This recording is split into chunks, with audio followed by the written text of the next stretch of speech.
anywhere else on the internet where you're checking out Bruce by the Magic Eye content. How are you doing today? Hope things are going well. We're going to be playing a pretty spicy list today. So this is our little WINota Castables I've been working on. I've been trying to figure out how much we can bend the mana base before it breaks. Been trying to figure out how many targets we can include, how much utility that we can really squeeze out of the deck.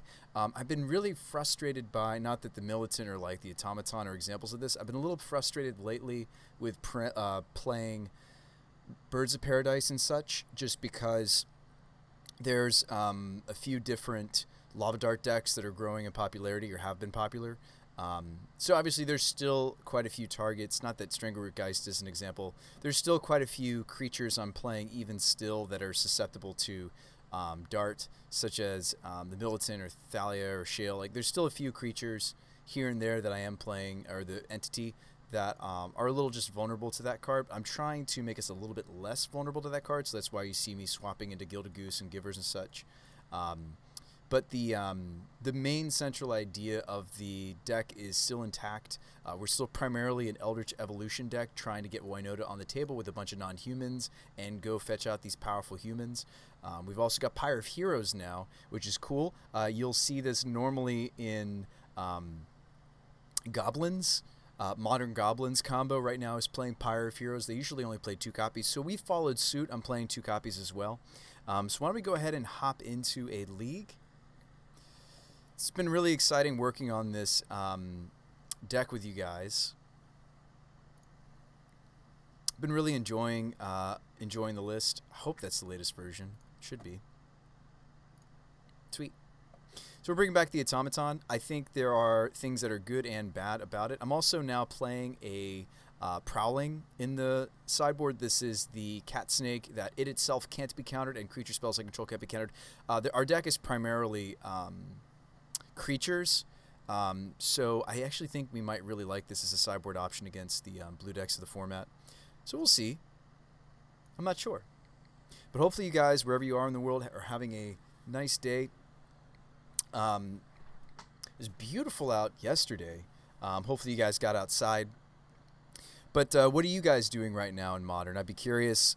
Maybe let me know in the YouTube comments below, or in the Twitch chat if you're a chatter on Twitch. Let me know what you're playing, and I'd love to talk about it and kind of pick your brain. Let's go ahead and say good luck and have fun to our opponent. This opener is maybe okay since we're on the draw. We are playing 22 lands. It's a little risky. Could look for a more solid... I mean, if this doesn't see second land, we're in a lot of trouble. Actually, I'm going to go ahead and mulligan. This hand's quite a bit cleaner, and we could tuck the... I wouldn't tuck WINota. I would tuck the Thalia, because it's a little bit more match-specific. This is our green source. We're trying out a prismatic... a singleton prismatic Vista right now. But we've got all our red and single white, so that's good. Forest. This could be Heliod. Looks like it's not Heliod. Looks like it's some variation of Titan. It is some variation of Titan. We may need to transform our Gilded Goose next turn. I have to draw a different green source, though, into the Magus of the Moon. We may not have that option. I may just need to play Spyro and try to set up for this WINota. Now, Gilded Goose, not nearly as good as Birds of Paradise for speed. Like, we're going to be a little bit slower today with playing Gilded Goose. Green source is actually the best thing I could draw right now. Preferably a white fetch. Oh, am I getting dismembered? Or Goose is just dying. They do have a couple, one or more main deck dismembers. So, never mind, that's not really an option anymore. Yeah, Canyon go.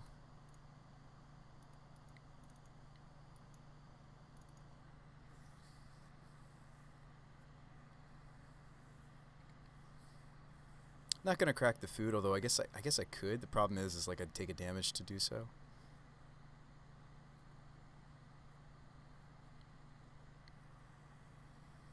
This looks to be a Titan. So we are maybe just dead. They don't have Amulet, though.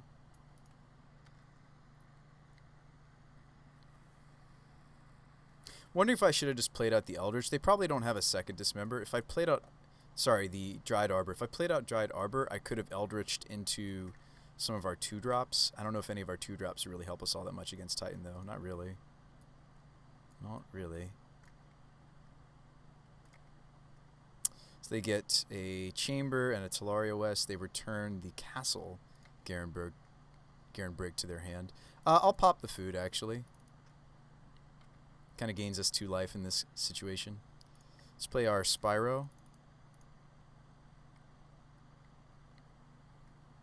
Without an Amulet, it does take a swing or so with the prime time to kill.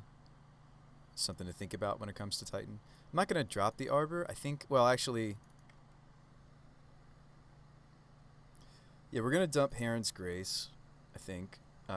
It's sad to naturally draw this here. I'd much rather WINota into it. Yeah, I may not get green, so I'm probably better off keeping WINota, right? Because any land turns on the WINota. Yeah, so let's pitch. Did not draw the 4th land. I mean, like, Arbor is a 4th land, but it's not really a 4th land for this WINota. Really need to see a different land off the top. I know this deck is a total meme, but I've really been enjoying it. I wonder if there are some, like, Vanifer lists out there that I may have enjoyed playing. I didn't realize I'd like a creature deck as much. I do think why I'm enjoying this deck has a lot to do with the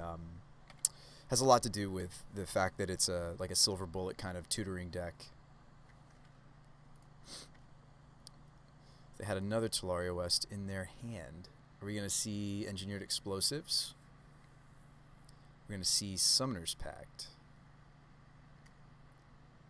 So we're going to go see them get their 3-drop, and they're going to go get some Valakutes, and they're going to kill all my creatures.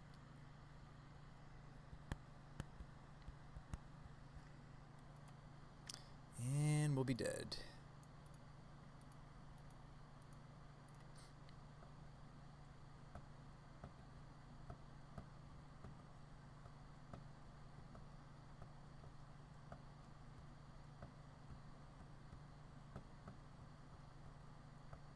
And they probably even have another land in their hand. So we're going to see 4 Valakut triggers.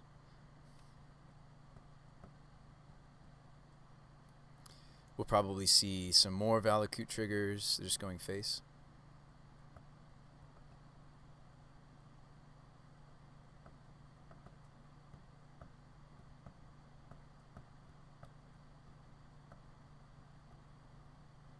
How much blocking do I have to do? This much? That'll put me to 5. They have 2 Valakut triggers. This would put me to 6. Still 2 Valakut triggers. Yeah, I mean, if they have another land, I'm just dead. And I think they have another land very, very assuredly. Just make them show me. Their deck is mostly lands. Yeah, we want them to show us. All right, so...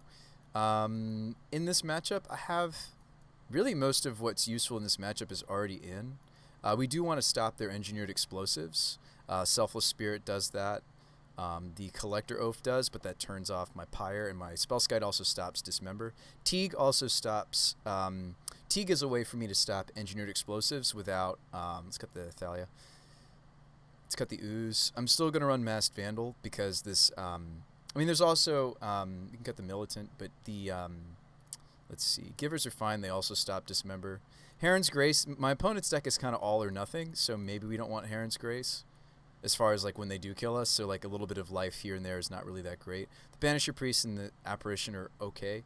They both hit their 3-drop, the Druid of Elysian, if that is how you pronounce it. So, maybe we want the Selflesses because they stop explosives.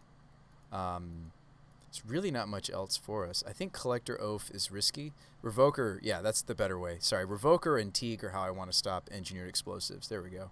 And I still have room to run the Heron's Grace.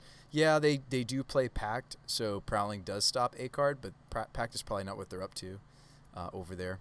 Linvala is going to stop a Walking Ballista. That's about all that she stops. Let's still run the Heron's Grace. Looks like we have room. So these are kind of our heavy hitter humans. The Entity, the Heron's Grace, the Lena, the Blade Historian, and Kenrith, the Returned King. Let's run it back. Our human count is pretty good right now with all the changelings. Round 2. This hand's great. I mean, it needs to see a third land, but like this is a hand that stops explosives. This is a hand that just naturally has the Magus of the Moon. I'm not going to throw this back. I'm going to turn 1 the Giver off of Prismatic. I think maybe that's wrong. Prismatic could also just be my Plains, or it could even be basic Mountain. Not that I want that. Actually going to go Windswept Giver off of Plains. Really, our deck wants to see 1 Plains, and we're very happy to see 2 forests in this matchup if we're going for Magus of the Moon. But I'll settle for 1. If we can just protect this, we probably win. Drew another Eldritch. Let's go ahead and get the Revoker out there off of a forest.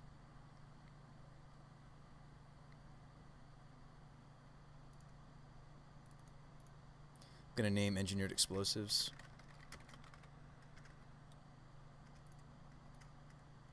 And out of respect for Dismember that they showed us game 1, they do probably have 2 copies in their 75. I'll hang back on the Giver. Sure, we could get in a point of damage there, but I don't really see the benefit. Amulet, nice. Nice, they have their Amulet. All right, they've got the Amulet. Do we find our 3rd land? 20 lands still left in our deck. 50 cards to draw. 2nd Amulet of Vigor. Oh, please give us a land. All right. I am running a basic Mountain now, so we don't have to take pain here.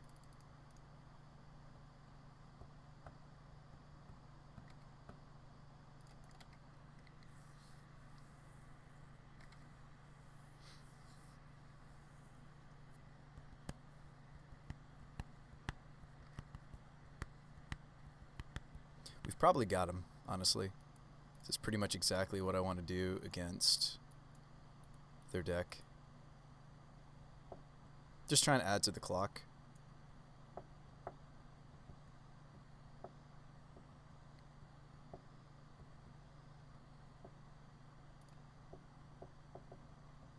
Let's run it back. That's exactly what we want to do against Titan. I usually have to tutor for the Magus of the Moon. It's not normally naturally drawn, right? But we essentially have a lot of different ways to access the Magus of the Moon with the 2 Pyres and the 4 Eldritch Evolutions. This hand has neither of those cards. If I kept this hand, it would be on the back of Spyro. I don't know if that's good enough. It's a Spyro with Skite or Selfless. Turn 2. Guess I'll keep it. It's not the greatest. If we want to play out the Strangle Root, I need to go basic Forest here and a duel on this. I'm terrified that they look like they're... Oh, okay, they mulligan to 6, but still, a 6-card hand for Titan is still usually pretty good. We do draw the Eldritch Evolution, fantastic. So we can still set up... Magus of the Moon, maybe. So I actually don't... I guess we want to get the Strangle Root on the table. I'm not going to fetch here. It's more important that we keep our fetches open and try to set up. I mean, granted, I might just... I'm not going to have as much protection for the Magus of the Moon this time. So we just naturally drew a forest. That's good. I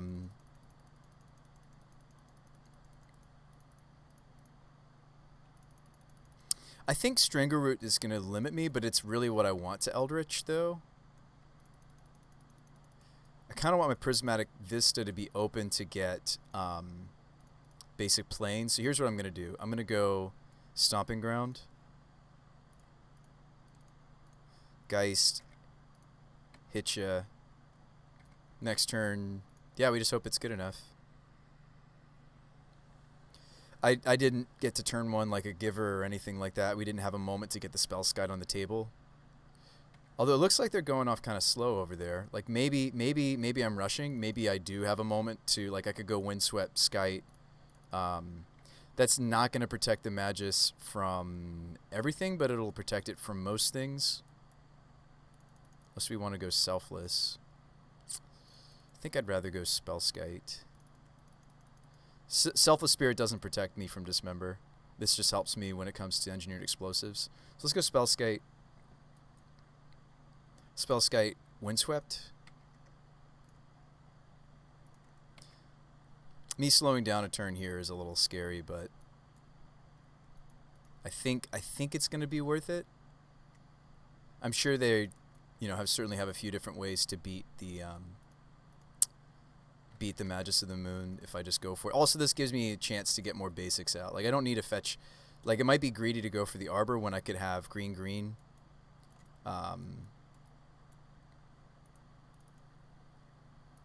Yeah, I could have more colors going into this Magus of the Moon if I skip the Dryad Arbor. I think taking Arbor is greedy. Actually, that's why I led Windswept here. I was considering going and getting our Dryad Arbor.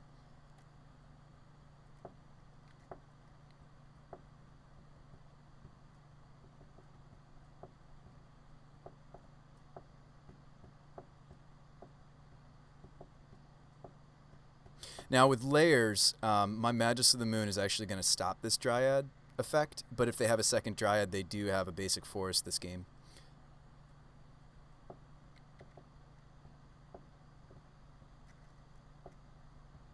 So we naturally drew a second red source for Spyro. So I think I just go basic, right?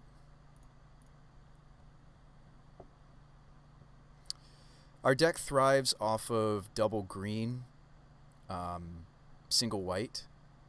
Yes, I have a couple cards that want white, but like second, like the double green is more important. Well, let's do the math. So I have a white here, but I have another Geist, and I'd still be more interested in green. The exception, of course, is Blade Historian, but we're gonna have a lot of mountains we'll draw before I see the Blade Historian, most likely. And we do have enough red sources for the Spyro, since these would be 2 red sources. So I think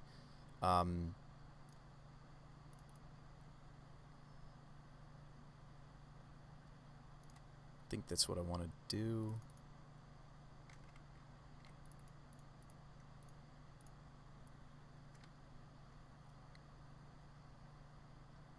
Dryad is also, unfortunately, a brick wall for us.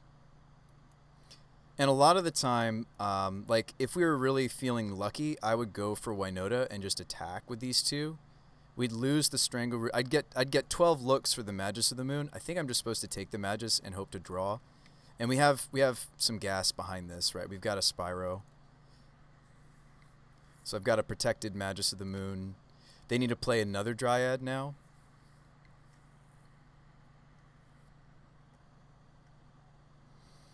Is this Dismember? Looks like it might be.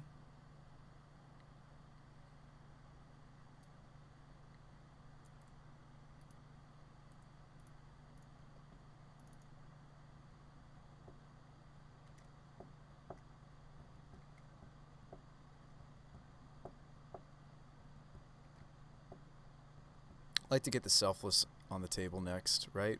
Isn't that more important than Spyro? Just in case they have another random way to get rid of this Magus of the Moon.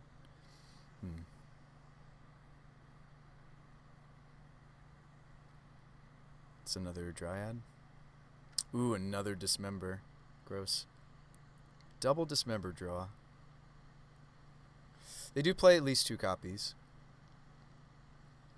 Am I just dead here now?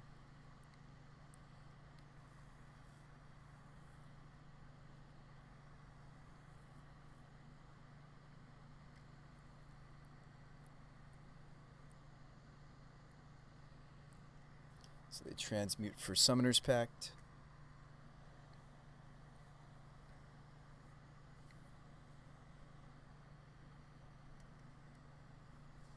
Breeding Pool, and then they get to Valakut my Geist. They're at 8 from those double Dismembers. I wish I could just hit them a couple times dead, right?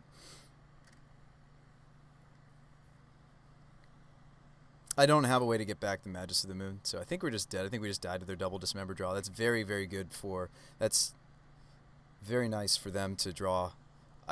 I've seen maybe as many as 3 copies of this card out of a Titan player, but that's pretty amazing that they hit them both here. Wish I could just hit them with the Kenrith. I guess I could next turn if they don't kill us, but I'd be fairly surprised if they don't kill us next turn. I mean, is that a reason to... I mean, yeah, that's a reason to keep the Kenrith. Should I just ditch these 2 and hope to draw onto the goods? Drew a Shale. I need 6 mana to do the Kenrith thing, so I'm assuming, though, I'm just dead, right? They don't have an amulet, though. So this is just Titan, get a bunch of Valakut triggers, ruin my day. Oh, or they draw an amulet off the top. We're very dead here. Unless they mess it up. I can't imagine they will.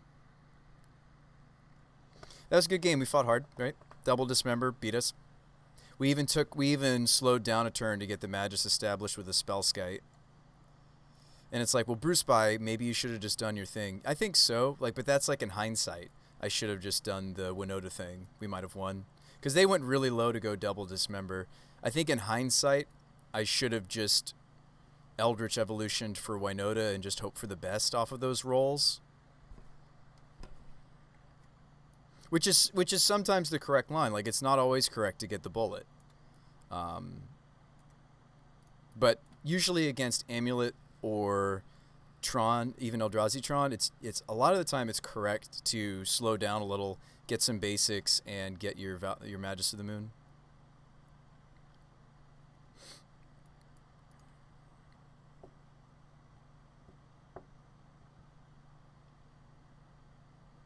So that's lethal right there. Good games.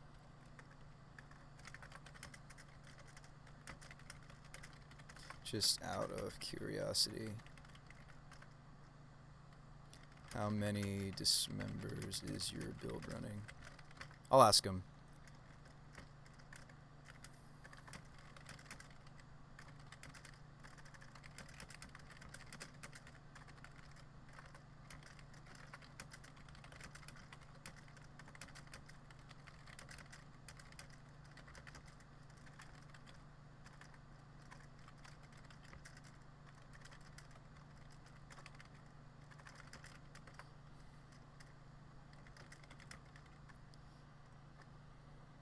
So they just told me they have 4 Dismembers.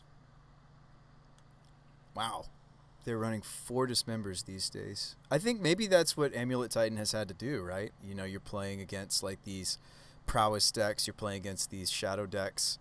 Is it just like, and again, that's the thing with Phyrexian mana like Dismember, is it's just like, do all the decks just start playing this? Because like it's far better to take 4 damage and get rid of, you know, the scary versus taking, you know, a lot of damage potentially off of like Drake or... Yeah, I mean, that's the power creep, right? And it's like they can run it just fine. There are a few other decks that are just, you know, jamming Dismembers despite, you know, never being able to hardly ever being able to pay for the black mana on it. I remember talking to some buddies of mine who are also Magic enthusiasts how Dismember and other cards like that are a bit of an abomination, kind of ruining one of the fundamentals of Magic, which is the color pie. We fought hard. Titan beats us not all the time, but certainly if they have a fast draw or a draw that has a lot of sideboard cards. I'll mulligan this, even though this is a solid, perhaps solid hand. This hand's quite a bit worse. No tutor. These are specific bullets. I think I might even be going to a 5. I mean, this hand has one more creature than it looks like, right? It does also have access to the Dryad Arbor, but I just feel like this hand is it's not like I have a companion or anything, but I don't know. I might want to stop at this 6 and just like we do have a cycle land. Maybe the 6 is fine, but Vandal, of course, like Militant wants them to have relevant spells. Vandal, of course, wants our opponent to have a relevant artifact or enchantment. Actually, I will keep, and I'll keep the Cavern as well. And I'm going to dump the Stomping Ground. We almost always want to name human on Cavern, some of our most important humans to resolve. Some of our most important cards, excuse me, are humans. So maybe I'll just go Canyon Militant. I don't know what I want to fetch just yet.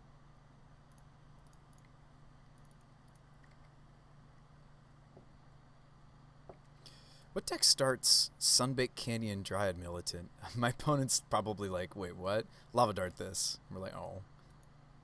I actually don't even know. I think the Lava Dart might still get exiled if that's what they choose to do. It's a good question. Goblin Guide. Oh, Vandal blocks Goblin Guide nicely, although I feel like I might want to wait until to see if they have Dryad Arbor. So got a Magus of the Moon coming up. It's pretty bad. We're going to block here easily. Yeah, I don't want to play out the Masked Vandal yet. I think I want to go Foothills, see what they do. And I'm either going to cycle... I can't consider cycling Canyon just yet. It's bad to draw these Horizon lands this early against Burn. We can beat Burn. It's not impossible. This draw doesn't look great, though, for it. But I'm already thinking about my sideboard. Like, All-Stars here are Mark of Asylum. This is prevent all non-combat damage. Delta creatures. We have a Timely Reinforcements. So we have a few different useful things to bring in. This is Eidolon, right? So I do have the Masked Vandal. Let's go ahead and fetch out... Dryad? It's a little greedy. I have plenty of land, though. I think it's fine.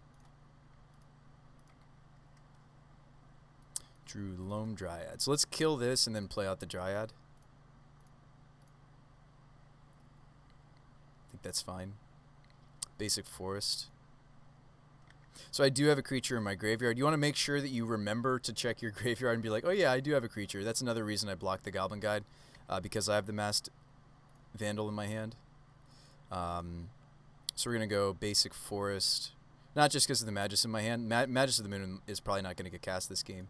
Let's go Basic Forest for this Dryad. Say go. I'm at 14 already. Taking 2 points of damage off of this Canyon. Bolt my face. That's scary.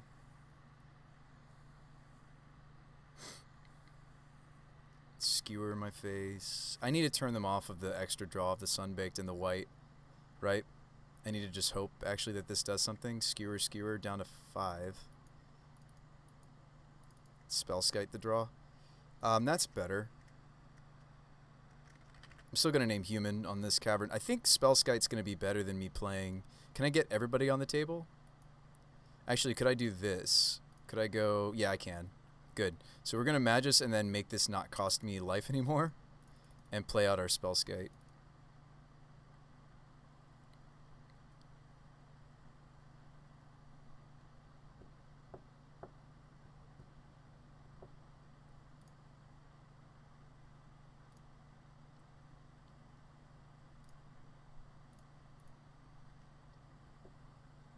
Spellskite can block like a Goblin Guide if they have one off the top. And this Dryad is going to give us access to blue mana for redirecting to the Skite.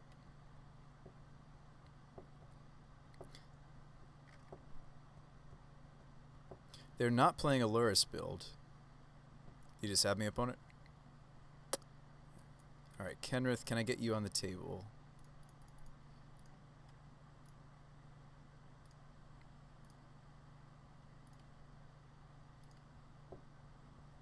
I know you're like, but Bruce, by now you don't have the blue to redirect to the Skite without costing. I know.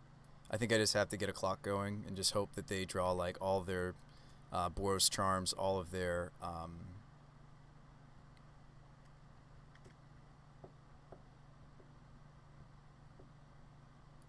yeah, I think I just have to hope that they draw yeah, not direct red burn spells.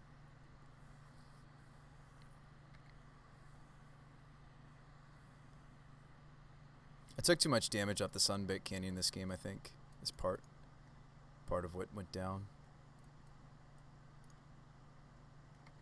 Looks like they don't have it. That's huge for us. Kenrith can start gaining us some life. I want to play around Skullcrack if I can. Skillcrack, so to speak. They're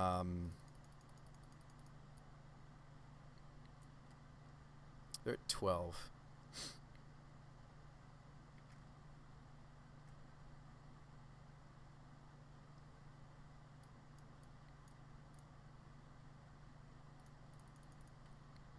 Yeah, I'd like to have access to both either Kenrith Gain Life or redirect with Spellskite off of Loam Dryad. I think I'm just attacking with these two. I could certainly do the trample depending on how he blocks, or I could put a counter and still have 1, 2, 3 for Kenrith activation or Spellskite. Hey, what's up, Cylon? Oh yeah, I shaved my mustache. Is that what you're referring to?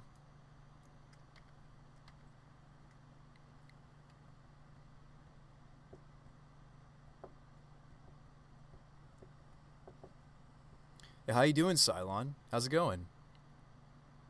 They choose to do nothing. They'll take 6. I accept. I really, really hope the Magus of the Moon is cutting them off of some stuff. Like that their hand right now is like a...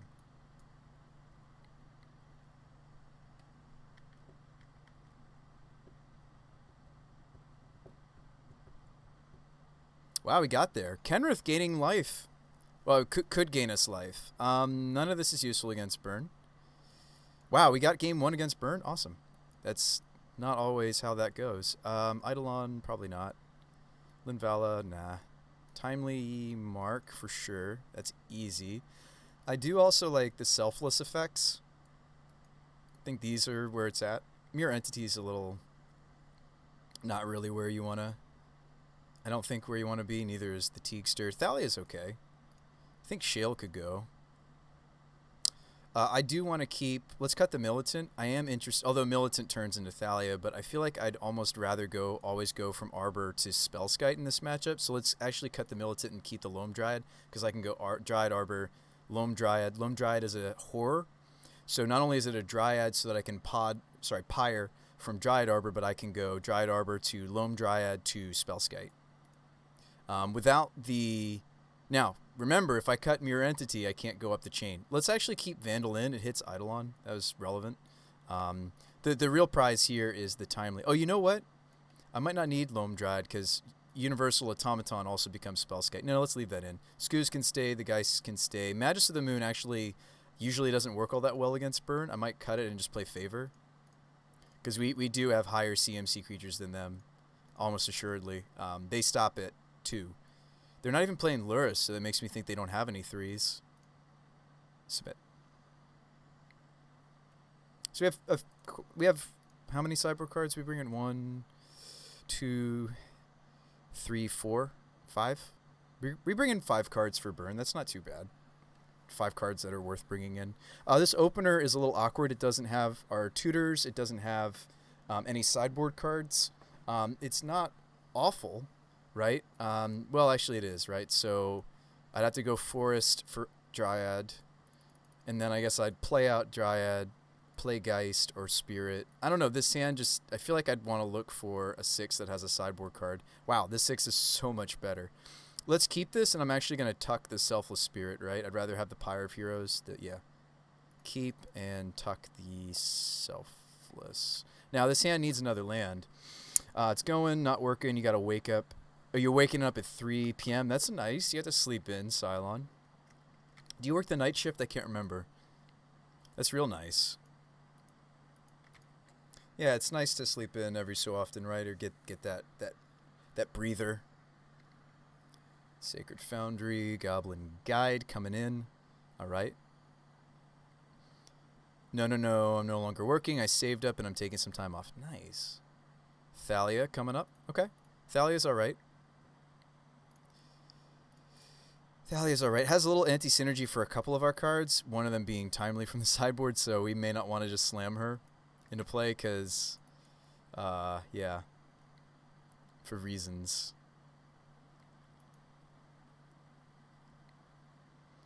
Blaze, painful.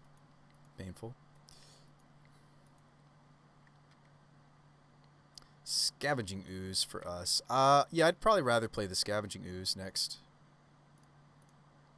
I'm not even thinking about the Pyromancer in my hand anymore. I'm just thinking we need to survive to this timely. So let's go basic Forest. Not thinking about the Spyro in my hand anymore.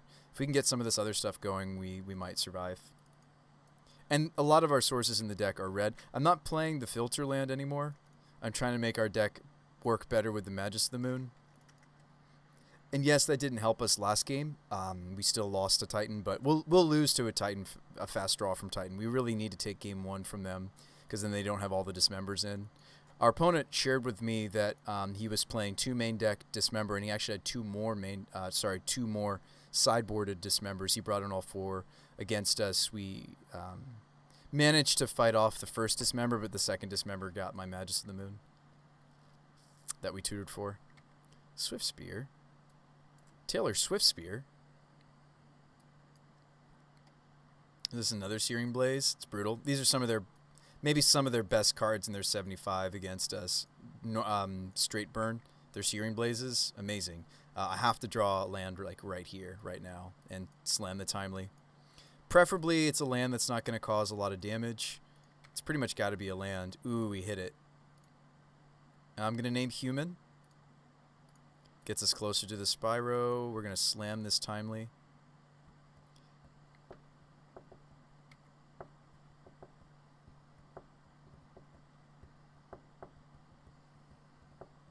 Nah, we've got a game. We've got a game. Probably still losing, but we've got a game. It's interesting to see a non-lurist version of Burn. It's more land than they probably want to see. It's more. This is more creatures than they want to see against me, that's for sure. WINota coming up. So we know that's not a 4th land drop. I think I can block like this. Take out one of the Goblin Guides, take 3.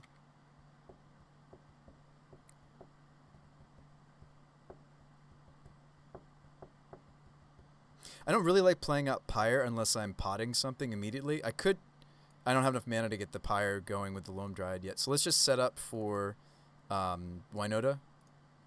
Best way to do that is just play these 2.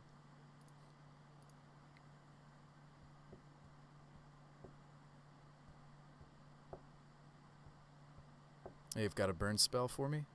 Skill Crack. Alright. We'll take it. This can slow down their direct route.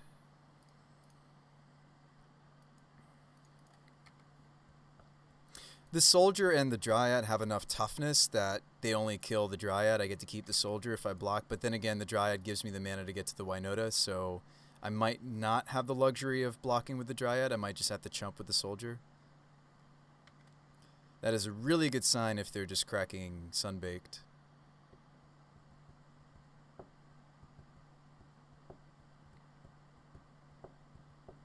That is a very good sign if they're just cracking both canyons. They can't cast anything but a creature here. Thalia kind of roadblocks. She sometimes looks so good against decks like Burn or Prowess, the Thalia. Like maybe no attacks from our opponent. Drew a Spellskite. Alright, so I think I have to go for WINota and just hope, right? If I play Spellskite, there's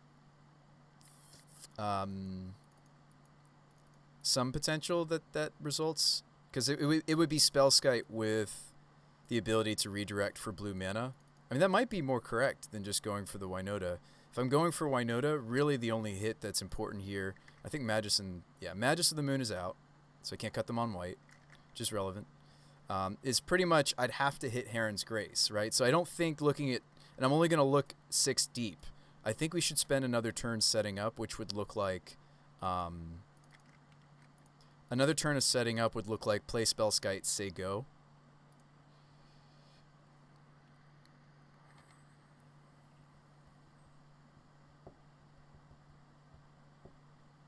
You could justify a Thalia attack, perhaps. They're at 12. What do my blocks look like, though, on the backswing? I don't think that's worth it.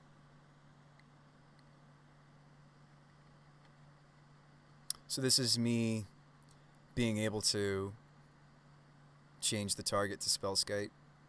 That's all that this play is really offering. I'm going a little bit wider to set up for a juicier WINota turn. That's pretty much it. Because these 2 will tap, but I'll have these, access to these. What we got here? Blaze? They don't have land drop with the Blaze necessarily.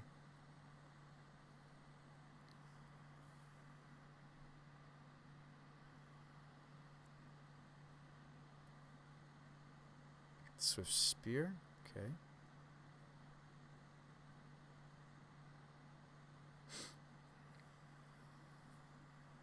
Spear. So they're setting up 2. Goblin Guide, draw me a land, please. Thank you.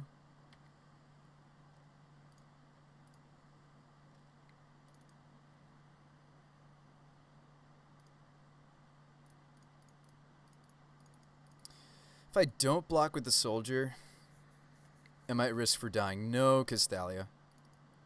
I'm at risk of losing the Loam Dryad, but I can still play WINota next turn even if I lose the Dryad.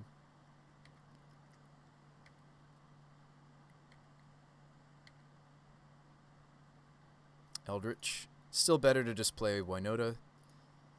So that's what we're going to do. And we just hope for... I mean, like, what am I... Like, okay, I could just Eldritch for the life gain creature, right? Let's think about this logically. So I could go get the lifelink creature. If I go for WINota here, we're going to look how many cards deep? We're going to look 12 deep. Sorry, 18 cards deep. But if I don't hit the lifelink human, aren't we just also still in trouble? Now, if I Eldritch, I'm only painting the Thalia with that lifelink. That would put us up to 7, though. Right? And that's the thing is... Oh, no. I'd have to give up the Spellskite. Hey, what's up, Bot-like? I'd have to give up Spellskite. And it's also extra because Thalia. I think I just go for WINota, and we're looking quite a few cards deep. It's not like I'm leaving back no defense. I don't have to tap the Dryad. In fact, I think that'd be wrong. Yes, that means I'm only looking 12 deep, but I think I need to be able to redirect to Spellskite for paying blue off of Dryad. Yeah. So we just hope to hit something spicy here. Spyro's good.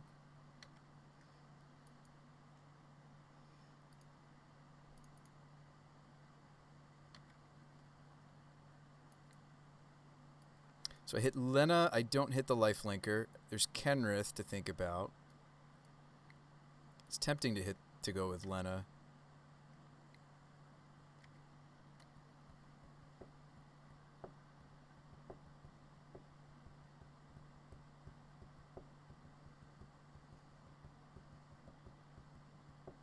And we don't redirect anything except Boros Charm. I'm at 4, which is a great number to be at. We have a Spellskite activation using blue mana. Thank you, Loam Dryad. We win the match.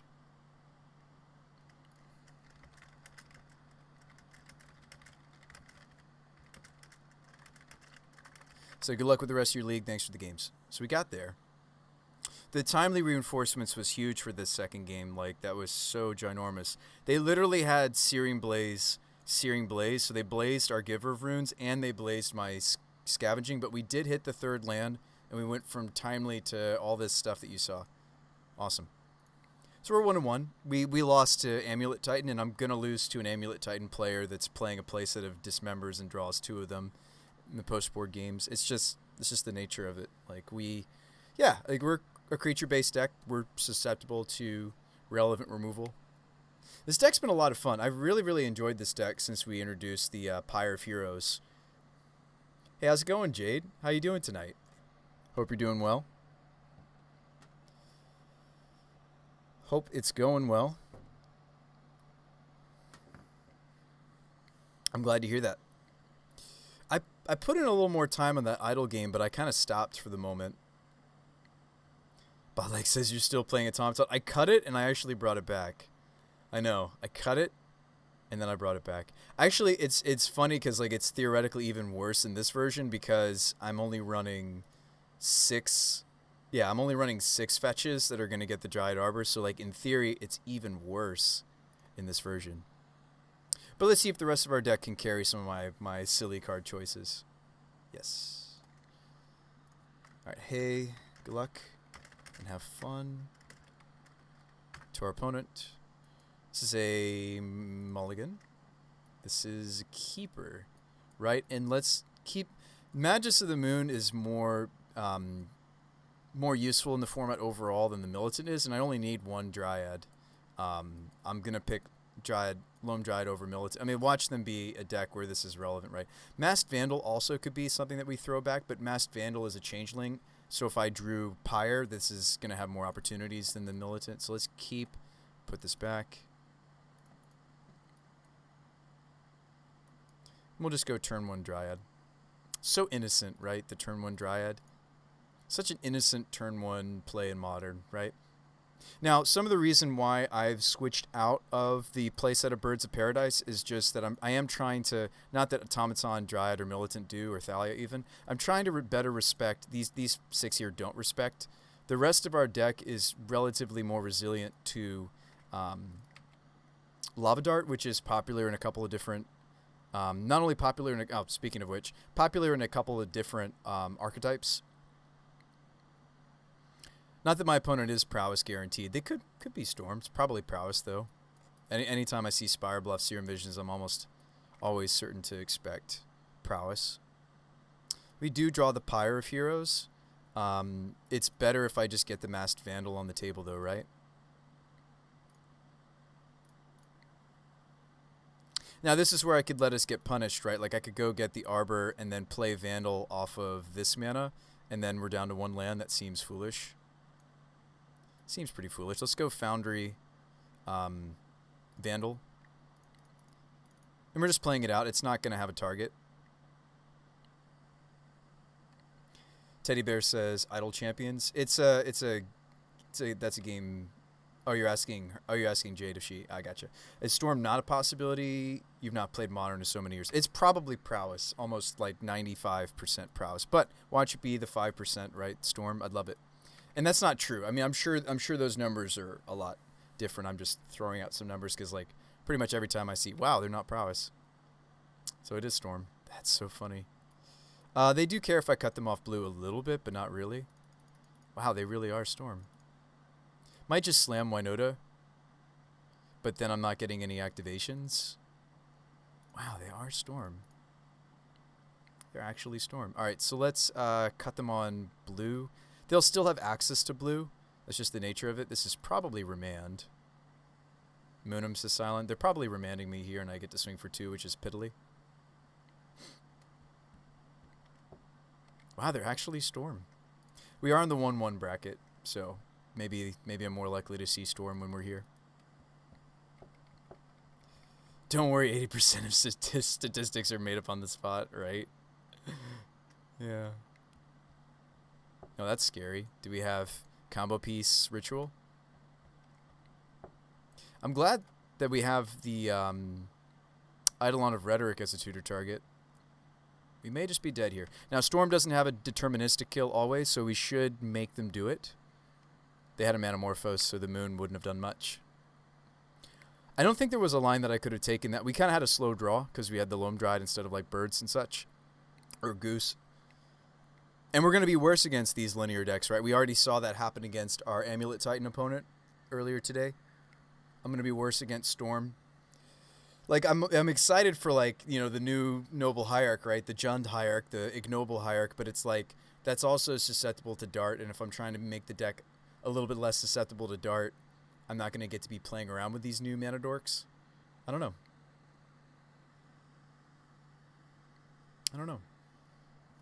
Alright, so what do we bin? We're going to bin the Ritual and the other Ritual. Might be correct to even just bin Manamorphose is essentially a Ritual. I'll bin Manamorphose and the Desperate Writ. So they're going to get the Passing Flames. Can't really stop them. So they've got a Passing Flames kill here. Unless they make a mistake, which I don't think they will. I'll use this time to be thinking about my sideboard. I mean, Veil of Summer does have relevant things to stop them from casting. I might bring that in. The Serapod stops the remanding that they can do to me. It's just not very good in this matchup, though. Mark of Asylum is useful. They do have bounce effects. It's almost like I wonder if Favor would be better because everything I'm playing is bigger. But we'll see what we get to cut out. We do have a main deck Teague. Didn't really have the ability to get to it this game. Right? I guess I could have played Pyre and then played Pyre second. I mean, their remand was going to disrupt us no matter what. That was a good time for them to remand us.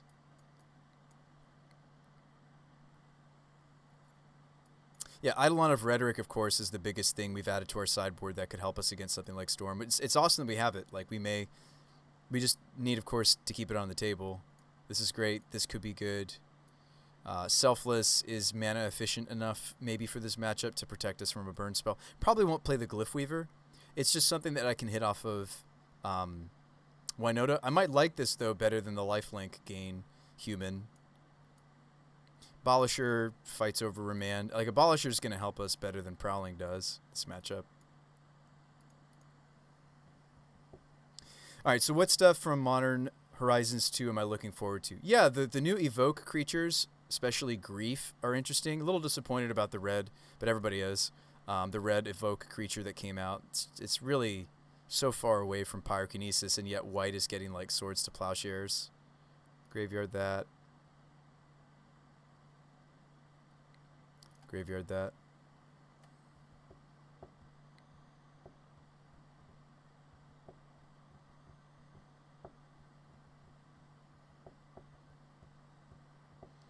Doesn't look like they've made any mistakes like we might have been hoping, right?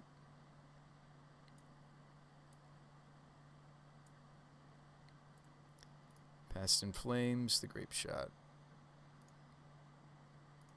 Next draw was Spellskite. Okay. Heron's Grace could go. We'll keep these in. Magus the Moon really doesn't do enough in this matchup. These are slow. These two. Mirror Entity could also perhaps go unless we want to be able to pot up the chain. Militant is more useful than Automaton for sure. Why would I want Automaton? Oh, Automaton lets me go from Arbor to Gaddock Teak. I actually do want that capability. So I don't think I'm cutting any of my one-drops. Shale can go. Thalia stays. Like, we do have some relevant stuff for this matchup. I just didn't have the moment to tutor for it. Like, we're kind of hoping to steal game one against Storm. Let's bring in the goods. Let's bring in Mark perhaps first. Although Favor might just be better because Favor's going to stop us also from... maybe we play both. Cleric. Yeah, that hits their graveyard. Selfless. Let's cut the Mirror Entity. Let's see. Cutting the Strangle Roots. Could play the Serapod. Could play the Veils. I like Abolisher just in general here. Eidolon, of course, is the real prize. If we have room for these three, we'll play them, but I don't think we do. I don't think we do have room. Eldritch can get remanded and it feels so bad, but like I think we have to have our tutors. Actually, if that's my attitude, maybe we should slim on these a little bit. They can be very, very bad in this matchup with remand and such happening, but I can't cut all of them. Masked Vandal does have things to hit like their 3-drop enchantment. This hits, so I probably still want this. But then again, Apparition hits all the things. Let's just cut both of these. Although Masked Vandal lets me kind of guarantee go from my 1-drops to the correct 3-drop as far as Pyre of Heroes is concerned. But I think I have so many relevant 2-drops, I don't think I need this, actually. Let's cut an Evolution. Go. Oh, yeah. Shardless is exciting, Teddy Bear. Yes, it is. Mark, probably play this, right? It needs to do more than what it's doing, but I think we've got a Canopy. Let's keep this. Veil of Summer, I can stop a Gifts Ungiven, which is kind of neat. It's another reason to bring the card in. Automaton, go.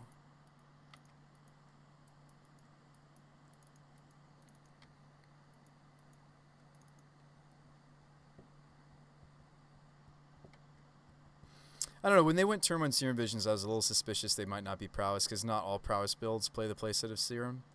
I'll admit, I was getting that vibe earlier.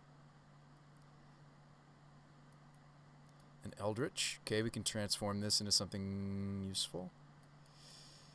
But let's play Mark.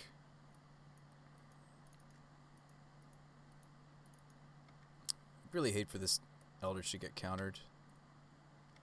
What are we even turning this into? Isn't Teague what we want?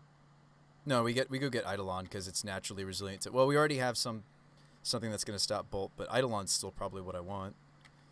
I'm not really interested to play, though, into this Remand. I would play Serapod, but I don't have green. I should have maybe played these lands out. White was a mistake. I also already had Eldritch in my hand, so that's my bad, folks. We could relatively safely go get Dryad Arbor, but then I wouldn't have any red sources. I think I should get the complementary... yeah, we should go get the complementary duel. So that's going to be Stomping Ground. Oh, I hope they don't just have us turn 3 again. That would suck. That'd really suck. I mean, I have Veil of Summer, so it's not like I have no interaction. Could also just kill this Brawl. I think that's silly. Like, what are we going to go get Eldritch Evolutioning, right? We're going to go get Eidolon, right? Eidolon's great here. Yeah. Pretty easily can go get Eidolon.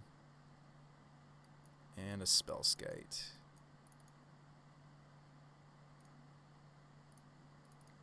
Well, I just like the idea of resolving this Eldritch when they're tapped down.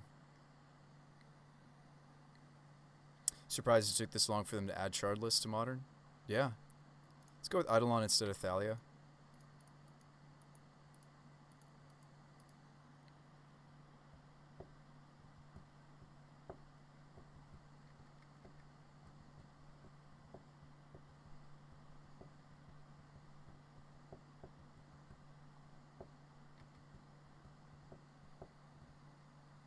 Anything look like it'll break Modern to me? It's a good question. I think I just play the Serapod, right? Could play Spellskite. I can't cast the Veil, though, since they have a Remand here. Let's just play the Serapod. They may still Remand this just to get the Baral trigger.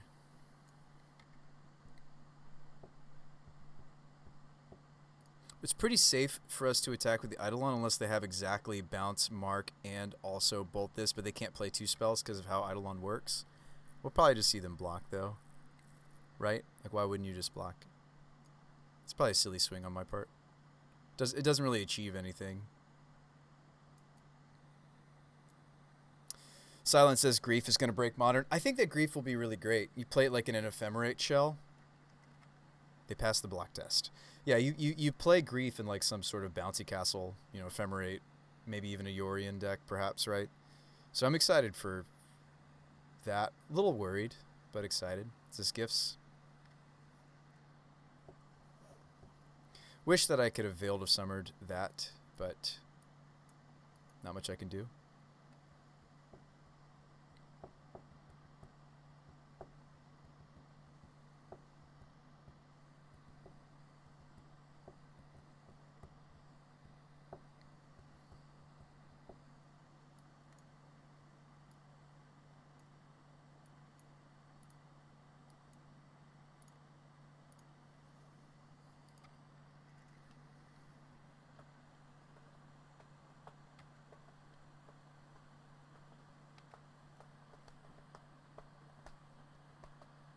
What about Astral Drift with Grief? Gross.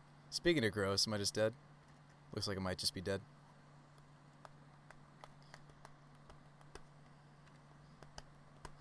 I wonder if earlier in the match, if I hadn't played the second planes, if we would have won this. I think it might have just been the land sequencing I chose, because I'm assuming we're just dead here. I think the sequencing I decided on killed us, right? Like if I'd played the Windswept or the Horizon Canopy instead of the second planes, I wouldn't have wasted one of my turns. Yes. Okay. But it's okay. I'll learn from it. I was hasty to play out the planes. I don't know why. In retrospect, I don't know why I did. So, much like perhaps in the same way that me creating mana bases is a weakness of my brewing skills. Maybe I don't even spend as much time as you really should when I'm picking out which land to play that turn. Just a critique to my own. I'm giving myself a critique to my own gameplay, at least tonight. That was loose for me. Because like if I could have gotten the not the Spellskite was drawn later. I think I could have played like either Serapod or something else a whole turn earlier. I would have had access to the Veil of Summer. Maybe even the turn they went for, not the turn they went for Gifts, because I'd already played my card for the turn, which by the way sometimes screws you up when it comes to when sometimes screws you up, it can mess you up. The like Eidolon of Rhetoric is great for us because it's like something that I can something I can Pyre of Heroes the Strangerrootgeists into. So that's why we considered adding this to our sideboard. Like I do really like this inclusion. I think this is sweet over Avatar. But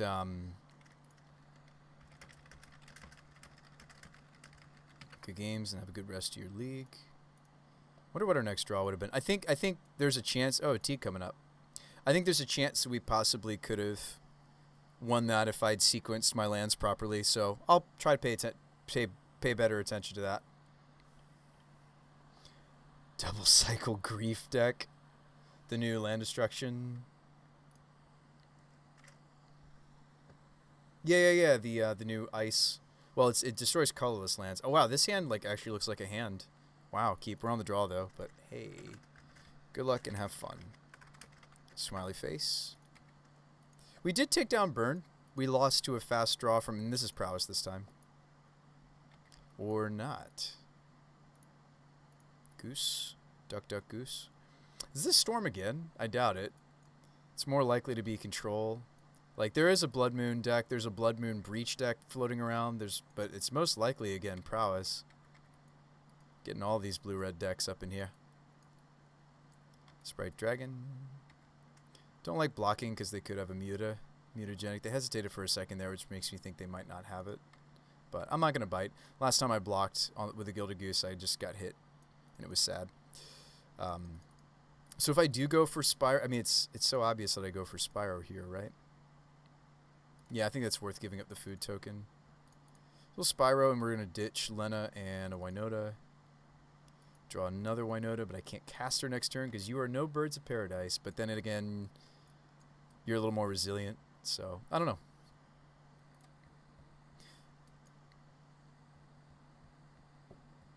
Could we put Avalanche Riders in this Grief deck? Squirrel Storm will be banned in Pauper. Hey, there's the mutagenic I thought they might have.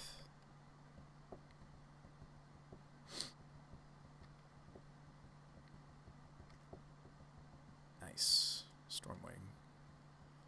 See how they scry? They went bottom top. Now, of course, the Gilded is perhaps useful for Pyre. So it gives us something to do this turn.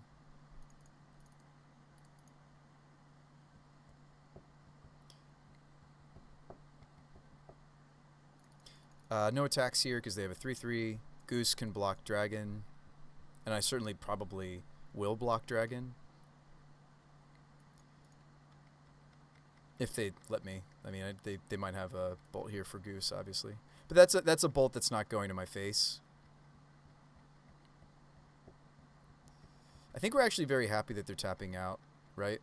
Because I could just play WINota. I'm not worried about the... You don't always see Remand from these decks. In fact, it's usually just they have some sideboard counter magic. There's usually no main deck counter magic in the prowess deck. They're kind of a glorified burn deck game one. And then they do have like Spell Pierce out of the board. All right, mutagenic is the revealed. Yeah, I'll most likely block here, the bigger creature. They'll mute it whatever I don't block. So hang on, am I dead if I don't block? Yeah, right, I'm at 15, but they're gonna go up by 1, 2, 3, 4. If they have several Phyrexian spells, I'm just toast. I think it's correct to block, right?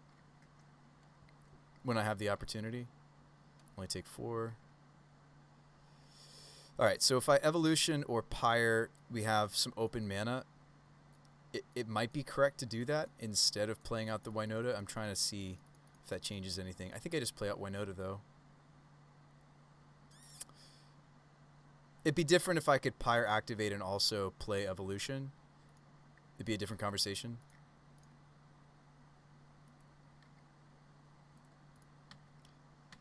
Life gain would be nice. Automaton, not the greatest. Glad at least it didn't whiff. Thalia, not Masked Vandal, is great here-ish, maybe? I don't know. I'm at 11.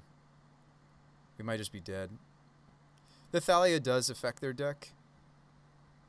Somewhat. She could buy us a turn. I mean, this is actually like a legitimate hit in this matchup off of the WINota, but we hit some of our, smaller.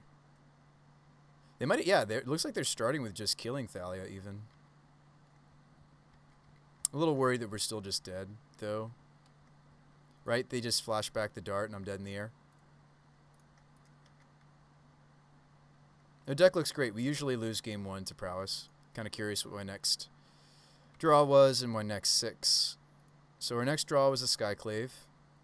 My next 6, 4, 5, 6. So that human would have been Magus. Just fine. Cut some on blue. 1, 2, 3, 4, 5, 6.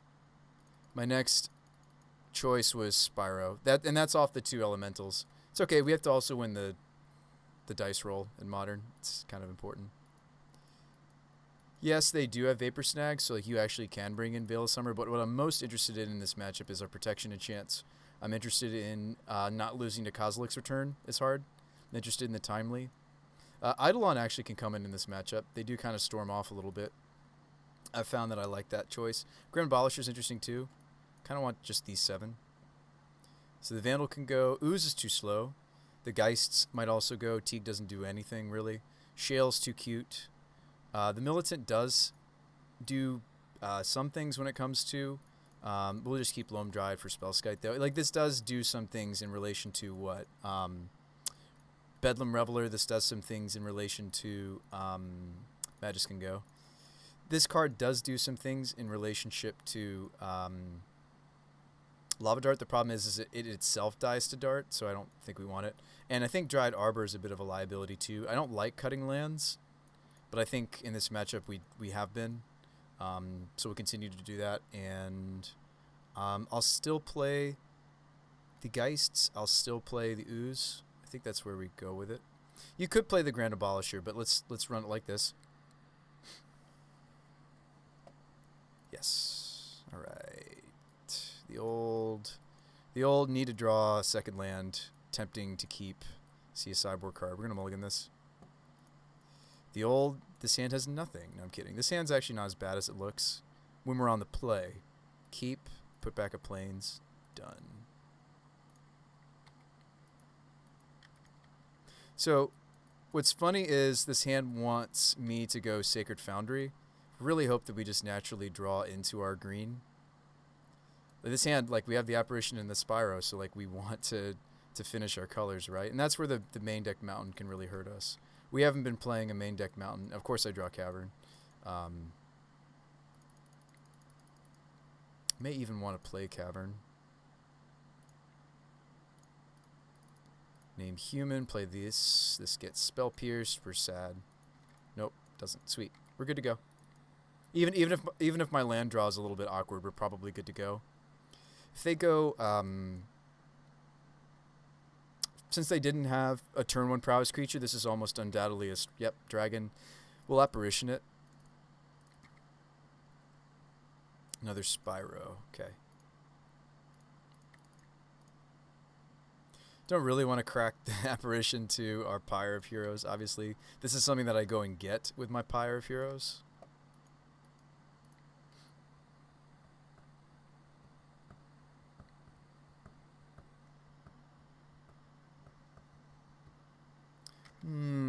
Bolt my Apparition.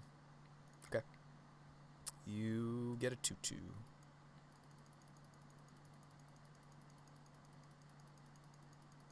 Not really interested in playing the Mountain. I'd rather play a different land. Might even just keep the second Spyro instead.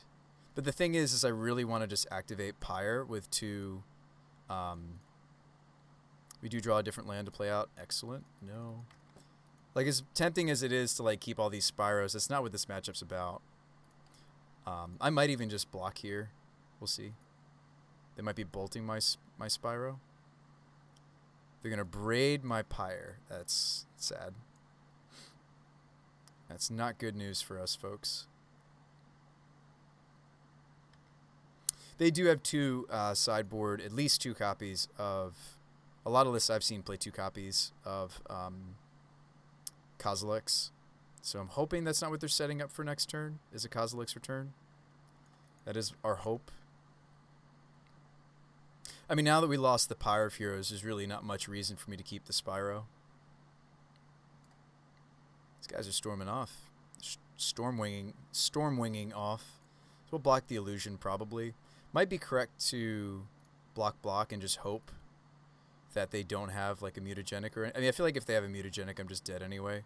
This might be the correct block. This might be correct and just have to hope for WINota. Didn't get it. Could make more Peasy tokens. That seems wrong. It's probably gilded. I'm at 14. Famous last words, right, when it comes to playing against prowess. Play the Goose. Goose can block the entity. Blade Historian, go. So next turn, do we have the... We don't have the breathing room, really, to...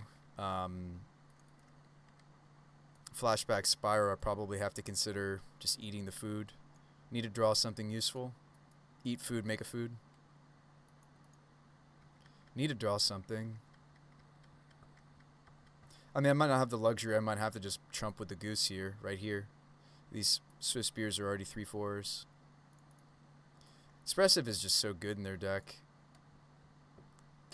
Can certainly be.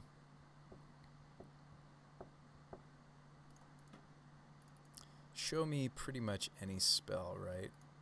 Can I take this much? Show me another spell.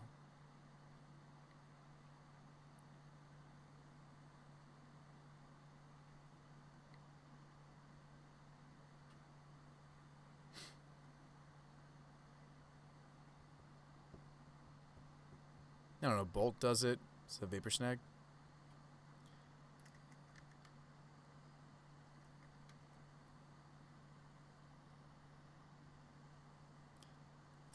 Oh wow, they just have a gut shot. Good games. Good luck with the rest of your league.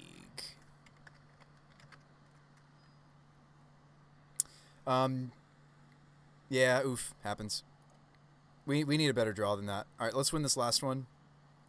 We'll walk away with our consolation prize. Let's just get this last one, shall we?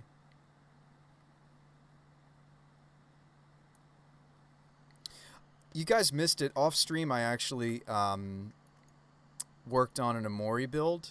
Umori. I was trying some weird tech. Like, we've talked about Fel Emissary before, so I was doing like a weird so Horde, Swarm, and Foul Emissary. Emissary is a 3-drop human that has a look at the top 4 stapled to it. And then when you sacrifice it, specifically while casting spells with Emerge, you get a 3/2 Eldrazi Horde creature token. So like this little synergy I was trying off stream. And the deck doesn't have any non-creatures. I adjusted it to just be mono creatures, so it's an Umori deck. If you guys don't remember Umori, that's the 4-drop 4/5 Ooze companion. Oops, rejoin, my bad. I don't think this was any better. Oh, yeah, Bone Crusher's down here. I don't think this was better. But yeah, between Fauna Shaman and the Emissaries, I actually was finding the WINotas and, of course, the draw 2. Discard 2, draw 2 off of Spyro. I actually was finding the WINotas. And I was trying to make the deck a little bit more resilient to Lava Dart decks, such as Prowess, such as like the Obosh deck. But it's still very much experimental. Thanks for Geek Media. Thanks for the follow. Welcome to the Bruce by the Magic Guy show. All right, hey, good luck and have fun. All right, so I think in the dark we can keep this. Oh no, we're not in the dark. They showed us Luris, but I still think this will be fine. In before Thoughtseize my Eldritch, Inquisition my Eldritch. Maybe they take Thalia. Maybe they take one of these. Now they're gonna take this. Oh, they take Thalia. Oh. Okay. Drew a Banisher Priest.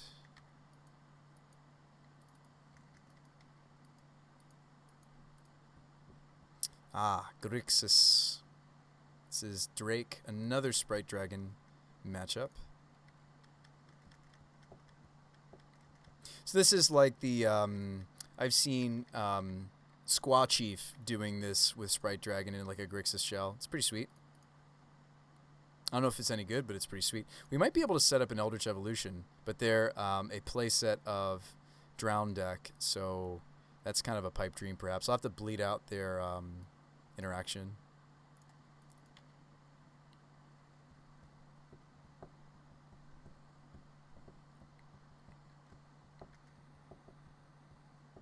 Drew a Kenrith. That's not great.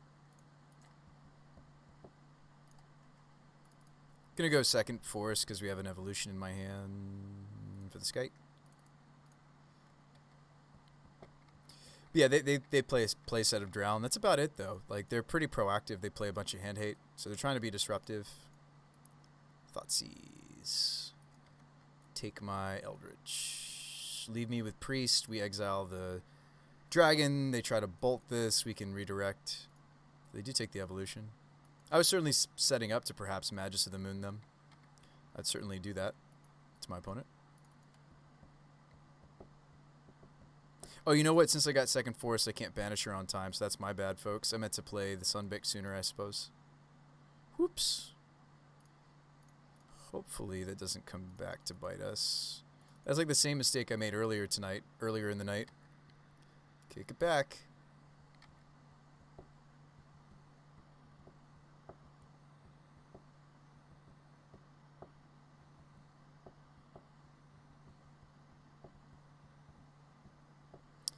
The iteration's so sweet in this, like, Grixis Drake, or Grixis Dragon, whatever you want to call it, Grixis Lurrus, it goes by as well.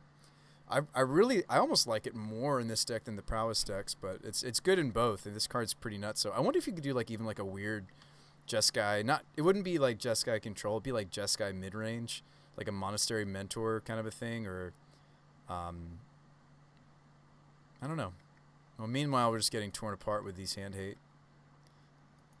Take my Priest this time. Leave us with a Kenrith. I mean, the juicy stuff is still yet to be found off the top. They're almost dead if I just play Sunbaked and hit them with everything. Could they kill me? Ooh, Eldritch. We can just moon them. Sweet.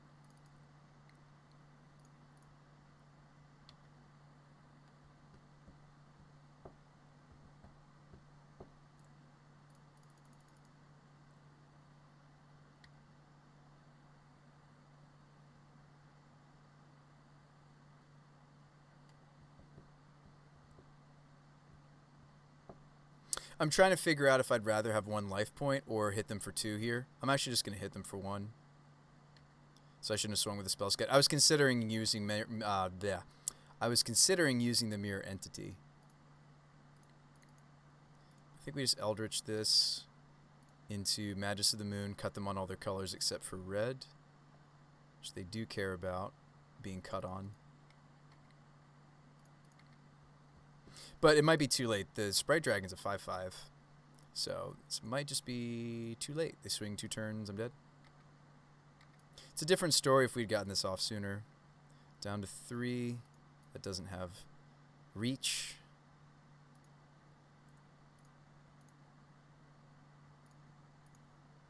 We need to have like flying or reach there. Alright, so this is good. This is good.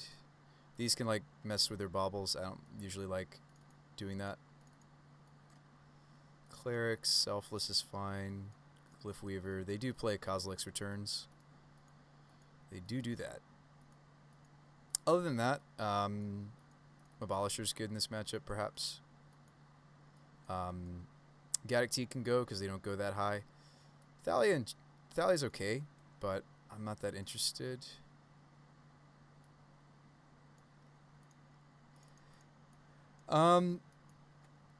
They just happen to have an aggressive draw. If they don't have the turn 2 Drake, their deck is actually not nearly as aggressive. Entity might also go in this matchup. It just helps me pot up the chain, but since I'm not running the Vandal, I think I also cut the Entity. Geist can stay. We can just, or sorry, Skite can stay, but we can just cut a Geist. They're filler. Like, so we could go Dryad to Loam to Skite. What if I go Dryad, Automaton? What 2-drop would I get? Abolisher? Scavenging Ooze? Well, I'll leave the Changeling in. I wanted to test it. One last league.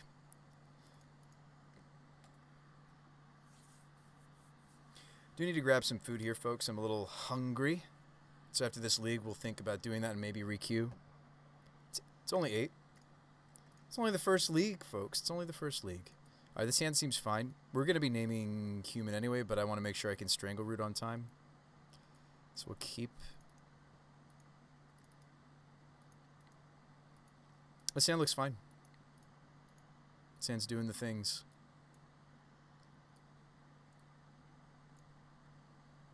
So we already know that we want green-green. I think getting forest off of this vista is totally defensible. We'll still most likely name human on this cavern, but I want to make sure this is resolved. Obviously, they could still Aether Gust my WINota, even if I have cavern on human. Just stops.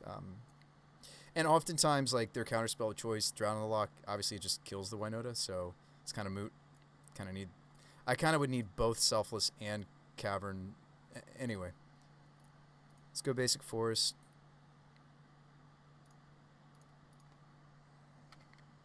Now, unfortunately, just like our other changelings, these don't count as... ooh, wrong version. These don't count as non-humans for WINota triggers, just so you guys are aware that I am indeed aware of that. So which is a weak thing about them. But they help our human count, and you want to have a nice split of humans to non-humans in these WINota decks. So I'm looking at, oh, this is much earlier. Whoops. This one. So the split in our current build is pretty good, actually. One of these is not like the other. There we go. Tutors. So 15, 16... I think it's 18. Yeah, 18 humans and 15 non-human. With, of course, these green fetches being an extension of the Pyre Heroes curve, because these can all get this. So I think that's a pretty good split. 15, 18. I think it's fine.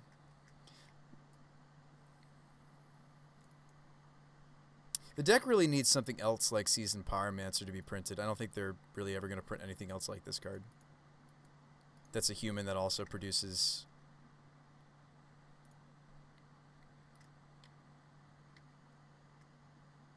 I did mean to play out my Strangleroot and attack with hastiness. How do I recoup this? I guess I just go Selfless Spirit then. My bad. Changes my sequencing slightly.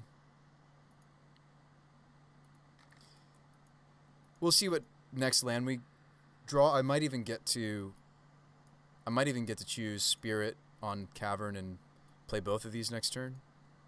See them kill my Selfless.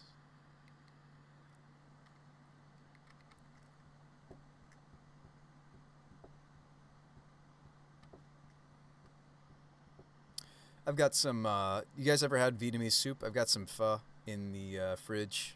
Can heat up. I need to see a fourth land anyway. Okay, so we still need to... awkward. I have to make a decision here. I think I'd rather have the Geist than the Goose on the table, right?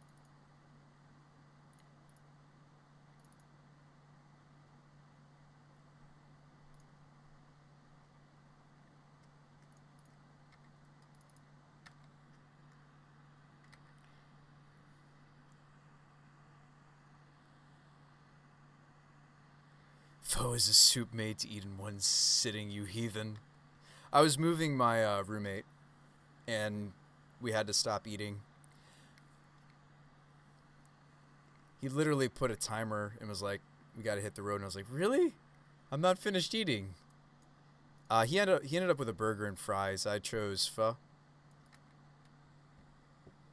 It'll suck, soggy noodles suck. I know, but beggars can't be choosers. I'm also unemployed right now, so I will eat what I can get. EJK, you are welcome, though. I'm playing when I say this. I was about to say you're welcome to donate for a pizza.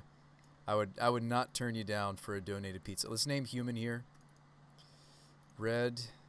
I don't mention it often that I'm unemployed, but I thought you might get a rise out of that.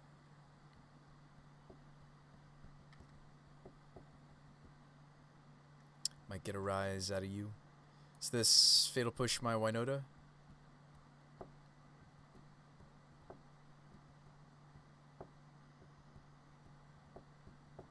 That's what it looks like. Maybe it's Bolt my Strangleroot Geist. That doesn't really... This is a changeling, so that doesn't actually matter for WINota. Very happy with my opponent's decision to take some damage and let me do things to them. Now, is banishing... Seriously, here's a good question. Is banishing the dragon legit? Because when it comes back, it loses its counters. Like, Blade Historian might be what I want to do. Spyro is really good. Gets me another token for the WINota. I might just banish her the dragon, though.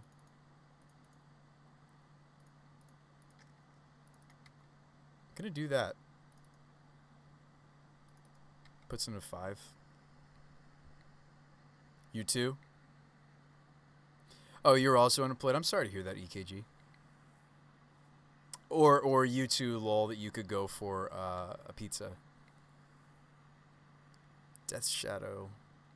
Oh boy. What else you got, opponent?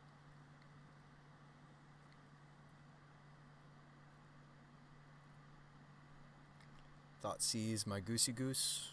My Loosey Goosey. They are at 2. Selfless.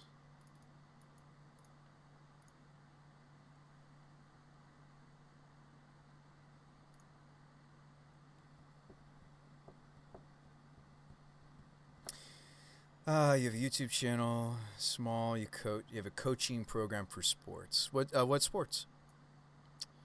Do we want to play the Glyph Weaver?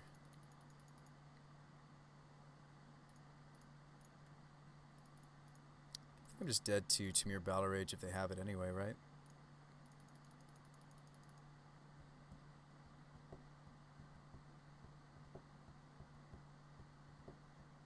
Probably drown my WINota. This is what's happening. They decide to drown the priest. No respect for the WINota trigger from my opponent. Because I'm attacking you with 3 creatures ideally, so you're just dead.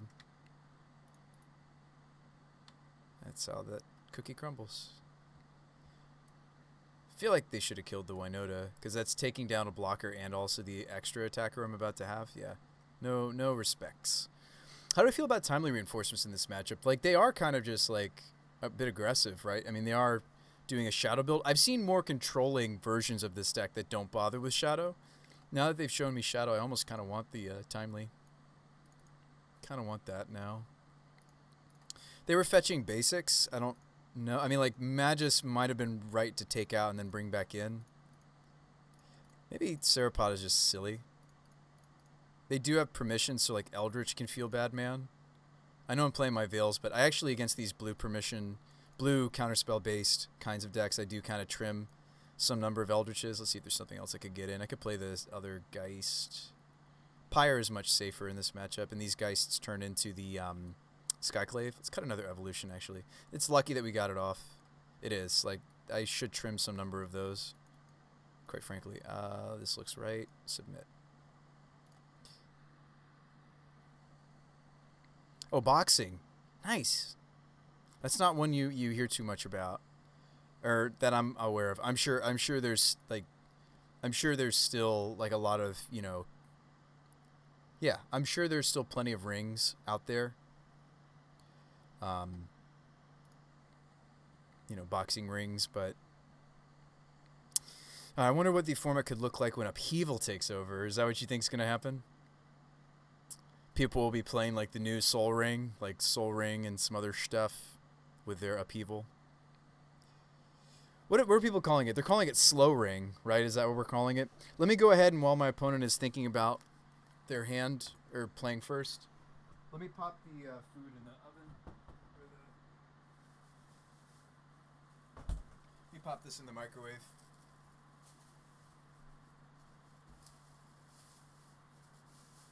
You know what else? I need to grab some lighting. We're having some lighting needs issue. The best thing about this is I didn't really have a bowl that was big enough. But now I have a bowl that's big enough. And you really want a bowl that's big enough when it comes to pho. And yeah, I know the noodles will be soggy, but the rest of it should taste pretty good still.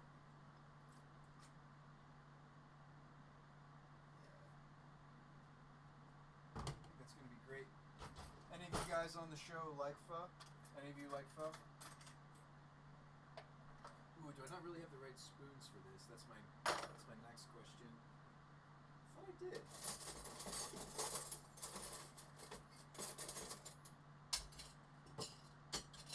It's a nice big spoon. And I've got chopsticks. I do have some chopsticks. Just trying to scoop this out. I have like a spoon that I use with my rice. That would be perfect for this. Let's see. Let's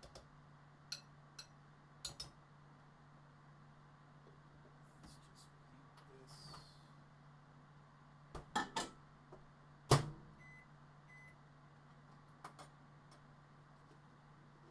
Most likely this trash. Yeah, I don't know what happened to my spoon. I also have a dessert that I could enjoy with you guys. I don't know if you guys have ever gotten these from like Wawa or whatever. These, not that I'm not sponsored by Reese's, but these, my buddy said these are really good. So I actually haven't had one yet. So maybe I'll enjoy it with you guys on stream. They're like it's just like a Reese's Hostess cupcake kind of a thing. Where did that spoon go? Maybe he grabbed it on his way out. My roommate just moved out and he might have accidentally taken my spoon. That's fine. Not a big deal. Not a big deal. All right. Thanks for waiting, folks. Oh, yeah, lighting. I got to fix the lighting. Knew there was another reason why I was getting up.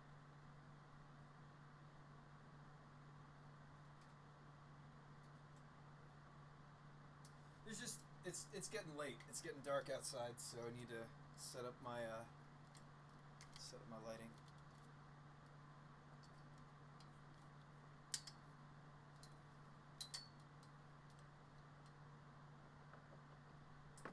Had a pretty productive day today. I created the video for my podcast, created some questions.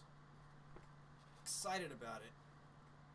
There we go. That's probably good. Is that lighting better? Is that soft? Soft enough? It's kind of just this side of my face, though. Let's get it more forward. It's still just as bad. What am I going to do? Put it on top of my computer?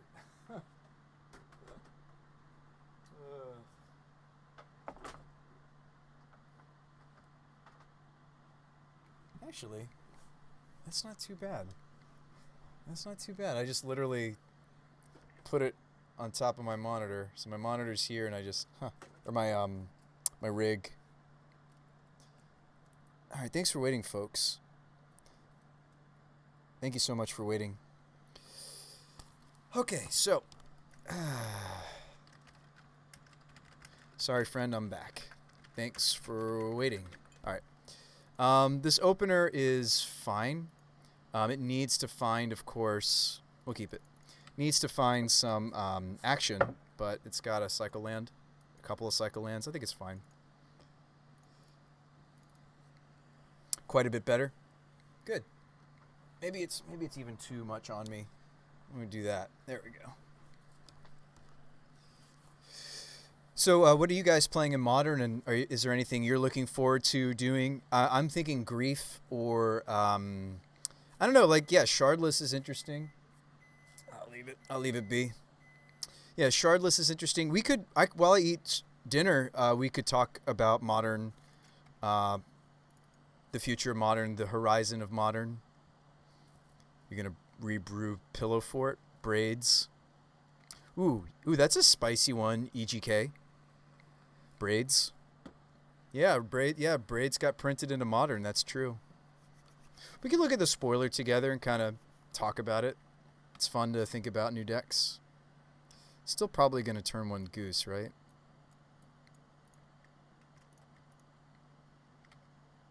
Maybe it's correct to turn one the Dryad, though, actually, in this situation. Because Goose would let the Dryad tap. I don't know.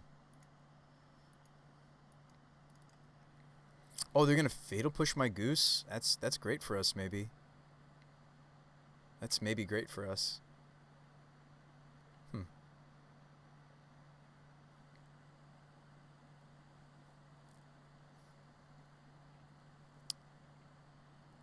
It's the worst card to play against, and people have no idea yet. Oh, yeah?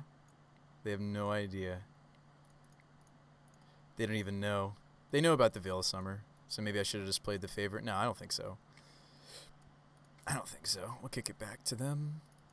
Loam, like, these kinds of creatures are so sad when they're alone. I mean, like, yes, this is a future WINota trigger, but, like, until I have another creature on the table, this card just, like, is so sad. She's just so sad. Interested to see if Sithis with an Enchantress archetype. Oh, yeah, isn't Sithis or Sunni, isn't that the gain a life, draw a card? Confidant.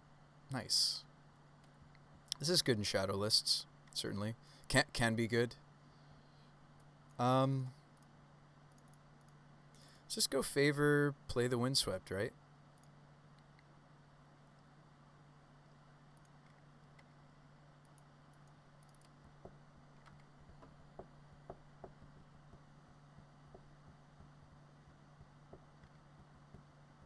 I know I just gave their Confidant Pro all colors. We'll go bigger than them. Their biggest creature is Lurrus. Don't be afraid of this. I mean, I'm terrified that I'm, not going to be able to remove this probably anytime soon.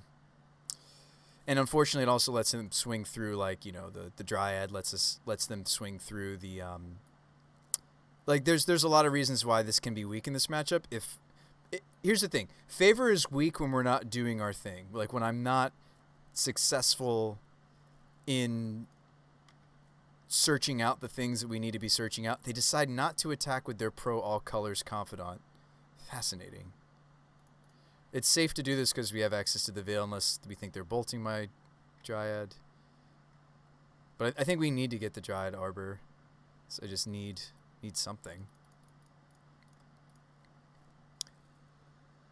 Oh, boy.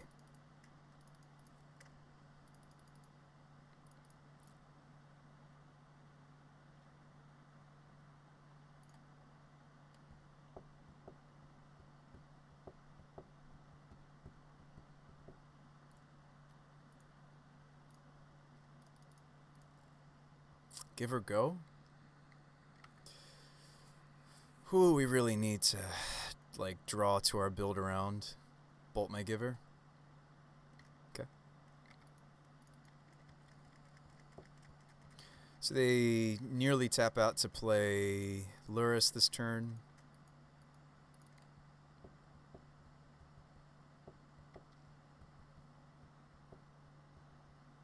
Like I said, like, if we're not doing our thing, if I'm not playing 3 or 4 mana creatures onto the table, or getting 3 or 4 mana creatures onto the table, we're losing anyway.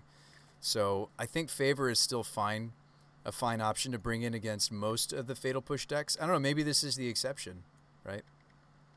The Confidant's going to lose Pro, but the Lurrus gains the Pro. I may just want to cycle this Veil of Summer. Opponent certainly has played plenty of black cards this turn. Yeah, let's just cycle this. So there's the WINota. This could overpower them, perhaps. And this is going to be a Pro All Colors WINota. Actually, wait, do I still not have enough mana because I cracked my Sunbake? That may have been a mistake. I cannot get this onto the table yet, actually. I mean, Lone Dryad is no... wow, that's really not good.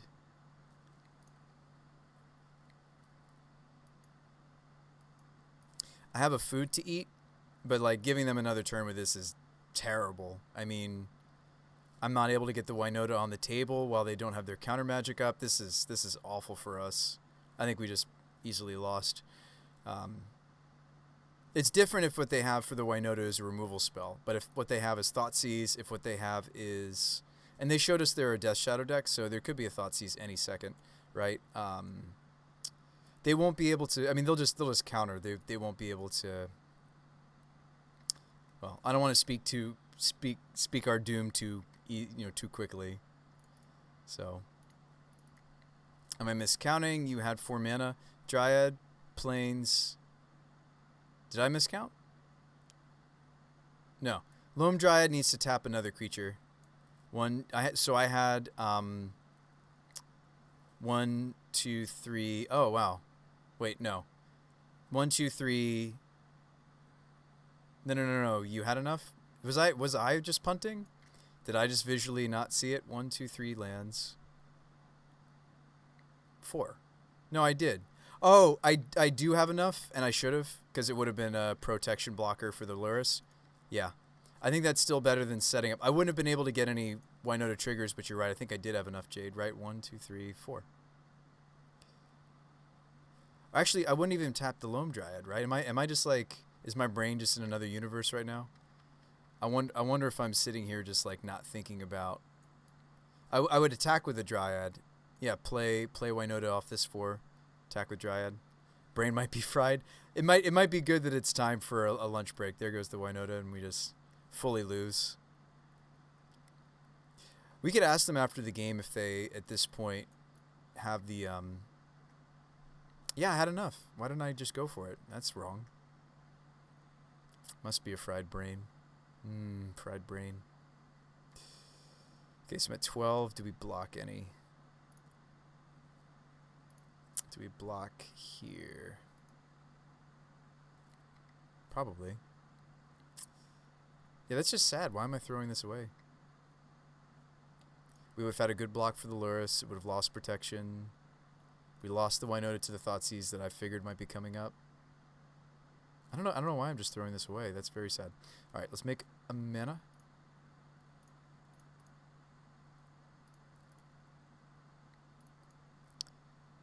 Eat a food.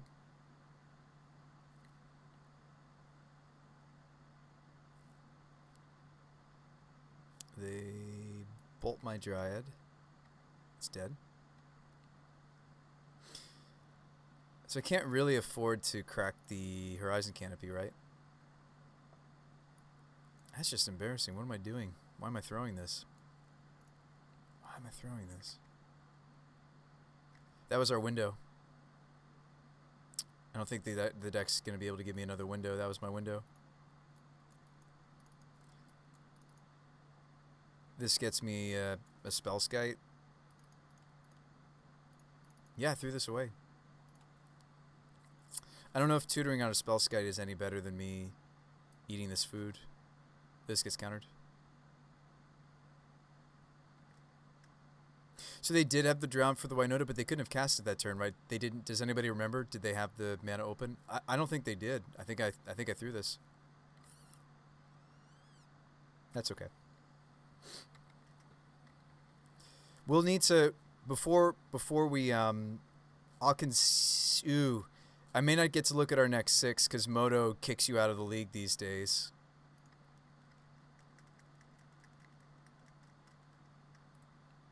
I can look one deeper off the Horizon Canopy.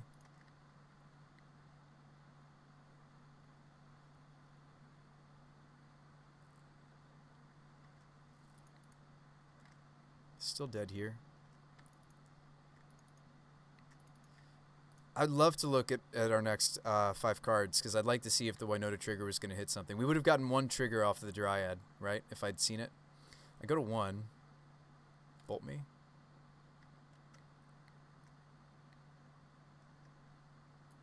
Like, pretty much any human, especially Spyro, would have gotten us back into this maybe, right? Like, we'd have some relevant blocks to make.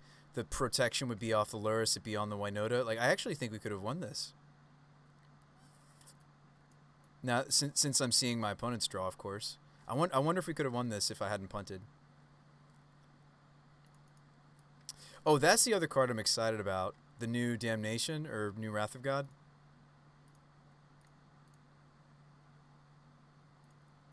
Will they let us see the next few cards? Nope.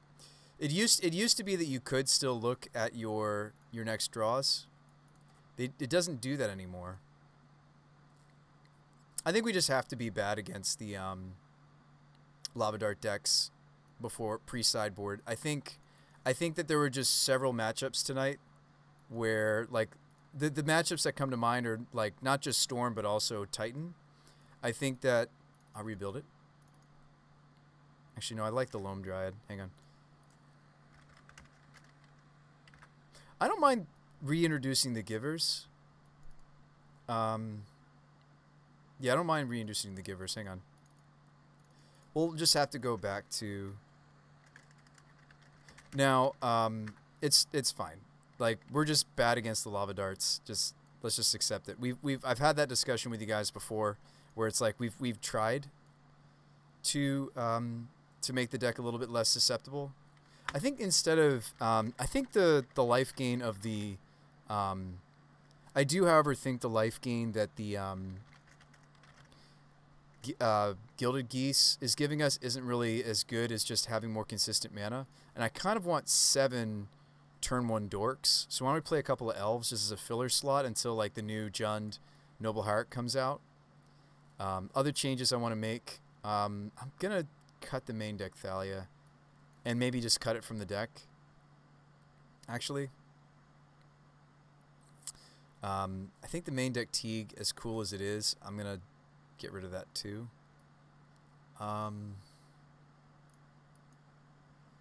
Whoops.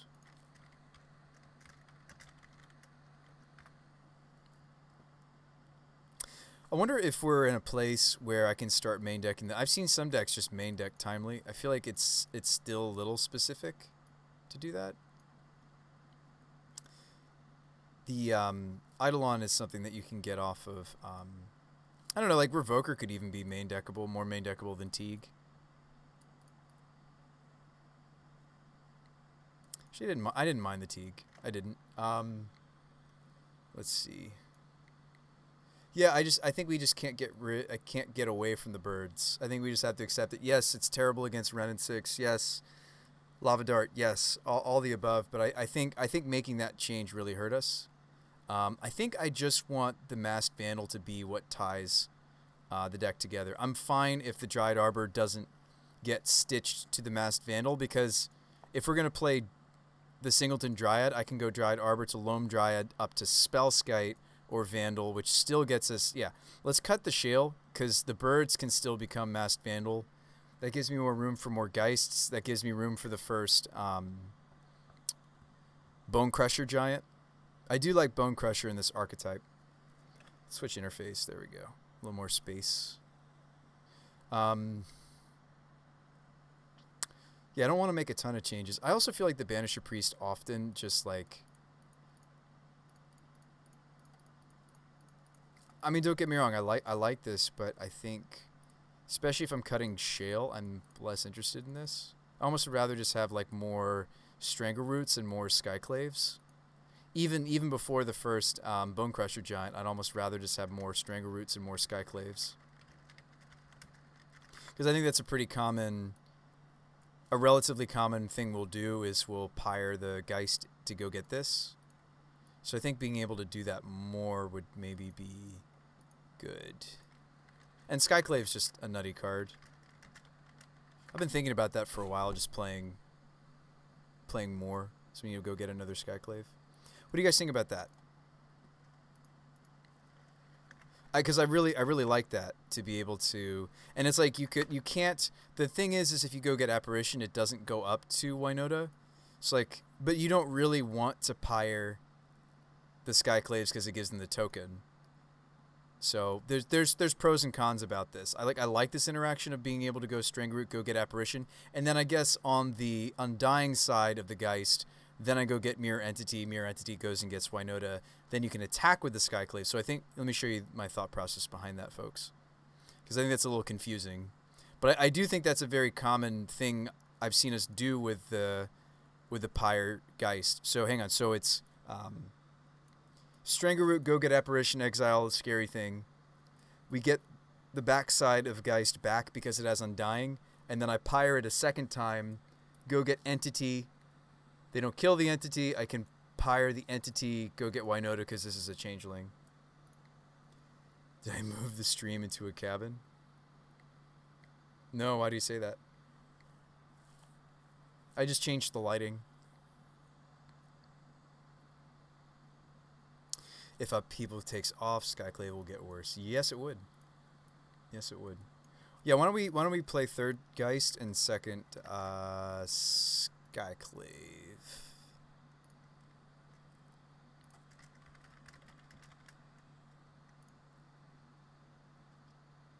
Promotional Skyclaves are pretty. Oh wow, are they the same price? That's funny. Could get us some pretty ones. I didn't realize they had a full art version. Of course they do. Do I have enough for that? I do. They've got like full art versions of most things now on Moto. A lot of different cards have full art variants. I think this will be better. I think the Thalia just wasn't high impact enough. I think we still have enough humans to make the deck happy, right? Let's do that. Check. 15. That's on the low end. It is on the low end. I'm not dropping below 15 humans. Now, granted, as you drop the number of humans, though, I'm increasing the number of non-humans, therefore the number of the consistency and the number of WINota triggers that I get. And Strangleroot Geist has been really consistent. It legit looks like you're somewhere else now. Oh, yeah? That's what some good lighting can do. I also changed, like, you know, my interface. Oh, you know what? I was going to change something about this. I wanted the chat to be a little bit more visible. There we go. Cool. I mean, I might even just do this and then put chat behind me. Chat box, move this up.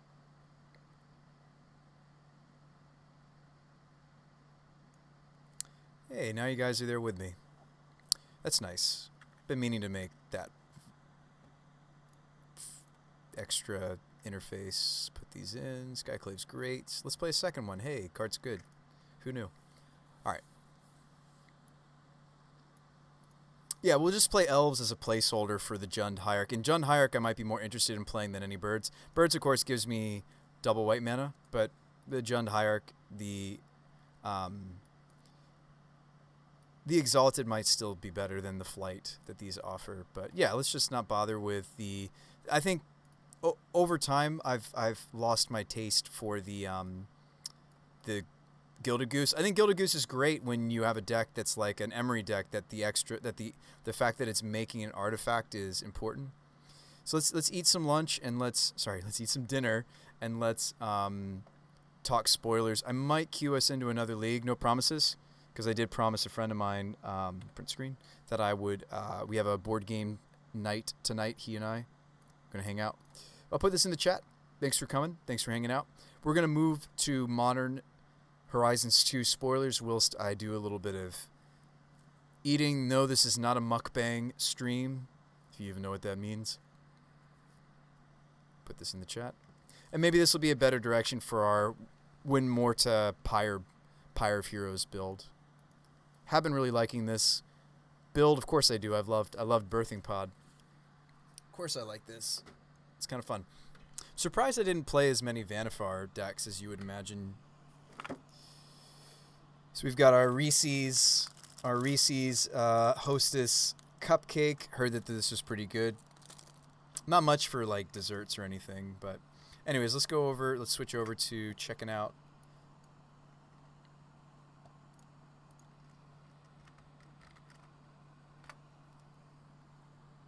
We'll talk about these cards. New Delve Threat, which is sweet.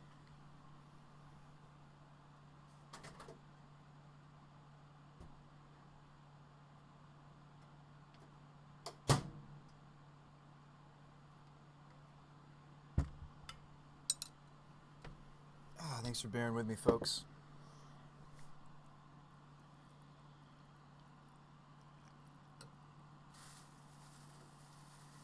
So, I guess my question while I start is, what are some of the cards that you guys are most excited about?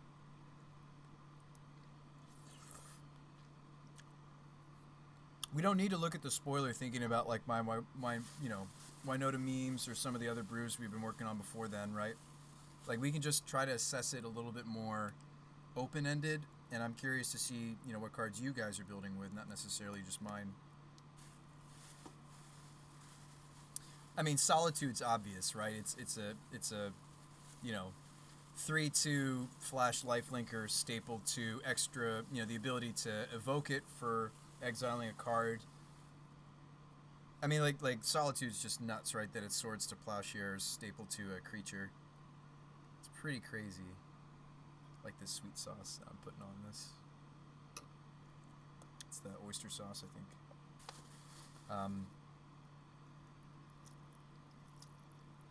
Let's see. Fury is a little bit disappointing, right? Yeah, let me resize this.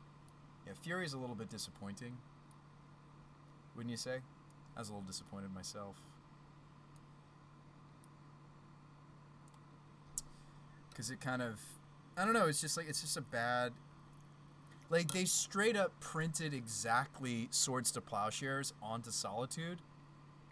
Why couldn't they just print Pyrokinesis onto Fury? Was it too strong? Like, they even reference Pyrokinesis here. So Pyrokinesis is you may exile a red card from your hand rather than pay Pyrokinesis' cost, mana cost, and it deals 4 damage divided as you choose among any number of target creatures instant.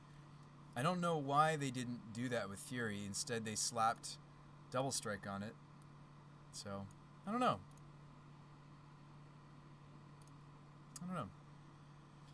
You didn't get your Cavern for Walkers. You did not.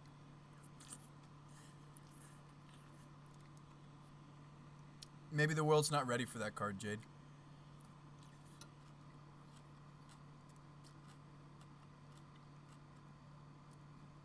Endurance will see play. This is the up to 1 target player puts all the cards from their graveyard on the bottom of their library in any random order. So it's Graveyard Hate that's on a 3/4 reach flash creature. Like, we're going to play Endurance, perhaps. Like, we'll play this instead of the, what is it? We'll play that instead of Remorseful Cleric, probably. Hey, Jade, let's print Ragavan's interesting. Somebody was saying I should even consider playing Ragavan.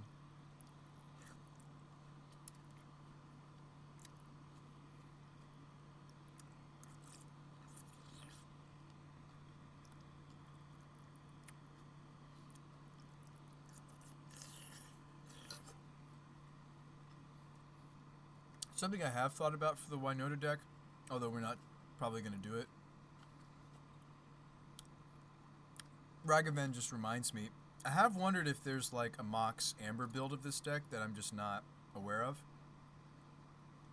The issue being is, like, you're still in this archetype better off using mana dorks to make your mana burst, but it's like, these other 2 toughness ones, other than, like, you know, specifically Pyre targets that let me pot up the chain. Like, I think the Dryad's actually fine because it lets us do that. But the ability to, like, ramp us... Like, we could do something weird, like play, like, that 1-drop, you know, there's, like, that 1-drop Lion. There's, like... I think we would also need Ragavan. You could play, like, Zurgo, Bell Striker. I mean, like, there's things we could do.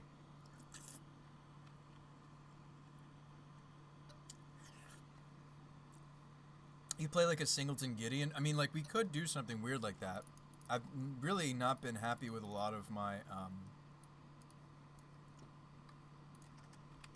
I do wonder if there's... Did we ever try Amber?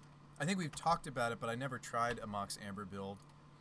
But I think Ragavan would also need to be printed. Because it's like, okay, what Turn 1 Legends are you going to play? This also makes the Teague a lot better. It makes me maybe even want to bring back the Thalia. But we'd need to play a lot more legendary creatures, like, to the umpteenth. I would just need a lot more early game legends. So Ragavan would get run. Alright, creature tribal decks already see no play in Modern. Why you want to print more hate? Every deck is color pile plus best creatures, right? Seems that way. Kari Zev doesn't quite work in this archetype, although we might play her just because she turns on the Amber. I don't know, I just feel like this takes up too many creature slots. Is my first thought, is like we're giving up a lot of creature slots just to try to turn on this bad card, right? Gideon. Or no, it's Kytheon, excuse me.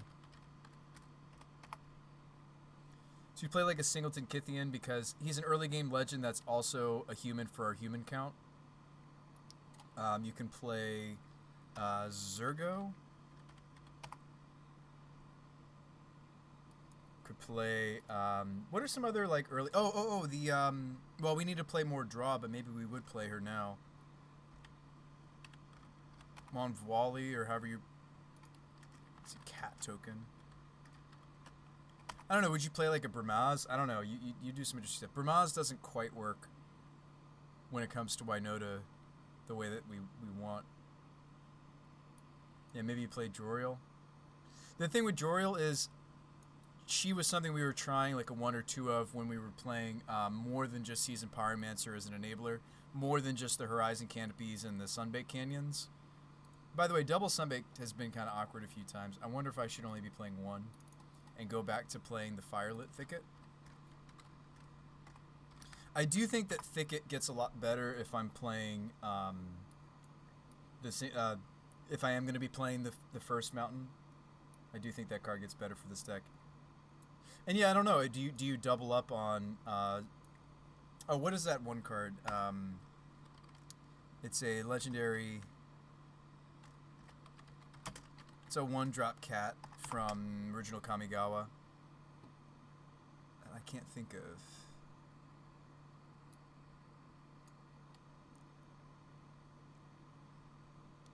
Thank you, Isamaru. Like, maybe, seriously, maybe ramping through something like Amber is the better direction. Because we've been having trouble with the, we have been having trouble with,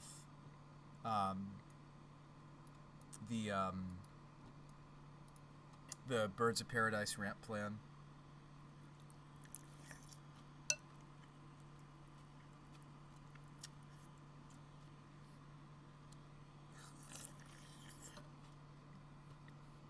Why did I think it was a cat? You're totally right. It is a dog. My bad.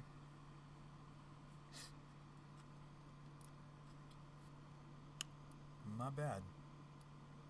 This is dog. I mean, at this point, we have so many different types. It's pretty much just Masked Vandal that's going to stitch us together, right? I don't think we have enough synergy for Jor.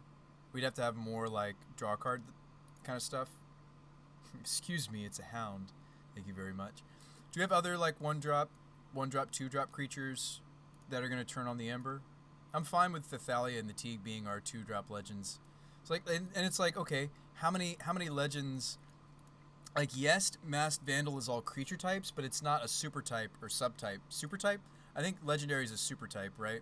It's like, how many of these am I really going to be able to get into the deck, right? Wish there was like a Legendary 1-drop or 2-drop Dryad we could play. There's one that when it gets tapped, you make creatures, like, there's that Legendary. You could play like Rise. Or Valera, or whatever, the one that makes servo tokens. Oyashi, whatever the. Let's see this card. I mean, Renin 6 turns on Mox Amber. That's early. Oiva. There's Rice. The elf 1-drop. Yeah, Rice the Redeemed. I mean, just about as slow as Ovia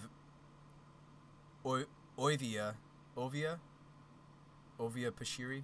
They're just about as slow, but they do something similar, which is make me a token. Non-human token, which is relevant. Oh no, Oiva is human. Never mind. I don't know if we'd play her. I guess maybe we would.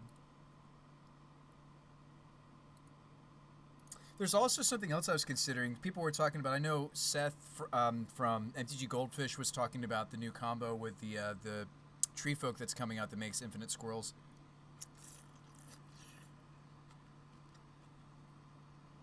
You play it with the green denizen. We could do that in this deck maybe.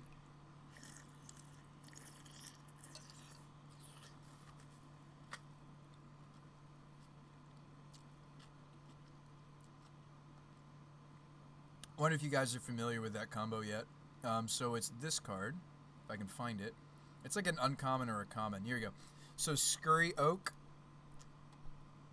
2 green, evolve, tree folk.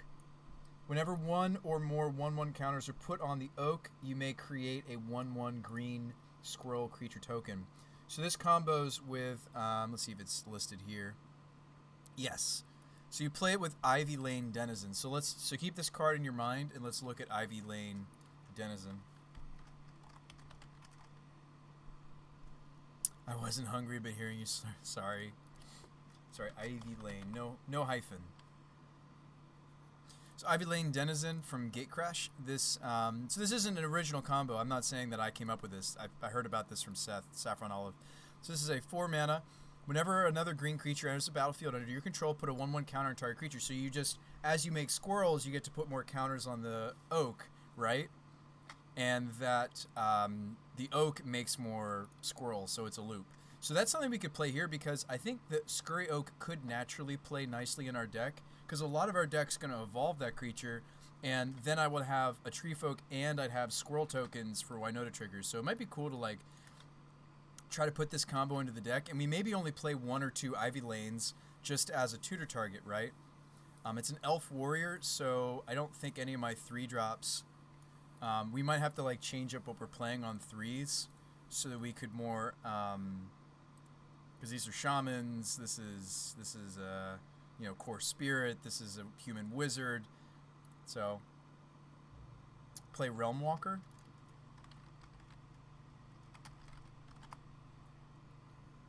Do we like Realm Walker better than... I think I like Entity because it can just end the game, but do you like Realm Walker?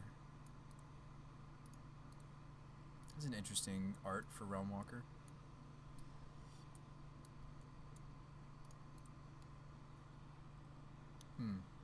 Is your name Human?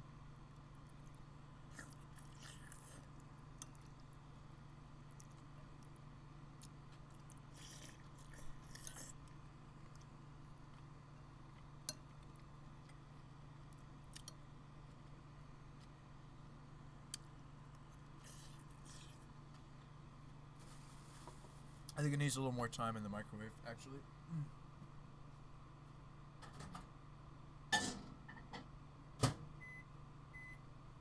It was kind of warm when I first started eating it, but it cooled off. I didn't eat it fast enough. I know, typical Sean. No, you were saying to tutor the Denizen. Oh, yeah. No, I like that. I like that a lot. Yeah, I mean, like having a second mirror entity essentially for the deck might be important, right? A second 3-drop that doubles as letting us go from any 2-drop, right? Might be important. So I don't know if a Mox Amber build is like something we could test out. I don't think I'd want to put it into a league, but I mean, they're essentially like, as long as we have a legend, they're kind of like, a bad Lotus Petal, right? Kinda.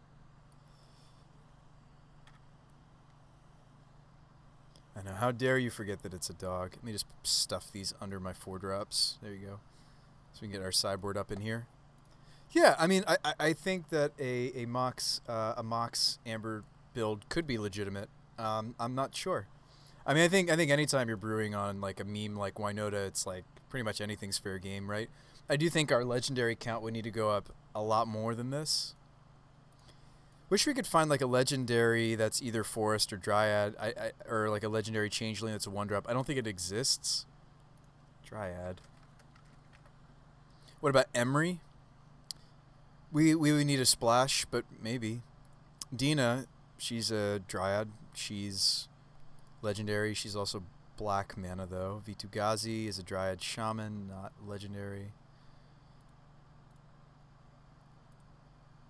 I don't think there's any 1 or 2-drop legendary dryads that I'm aware of. Or forests for that matter, right?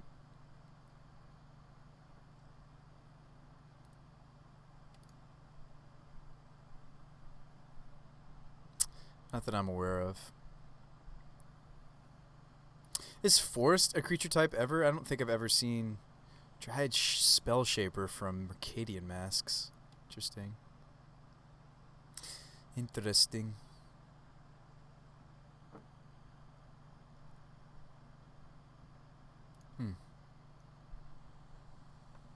Yeah, Emery's an interesting idea. I mean, Emery just works well with Mox Amber naturally. Will we just double up on Isamaru and Zurgo? Because really, that's like, I mean, like, yes, I'd like to make, like, Rice would be best, actually, because he's not a human and he's hybrid. So it would be like, if we're going to double up on anybody, it's Rice, right? It's still not enough legends.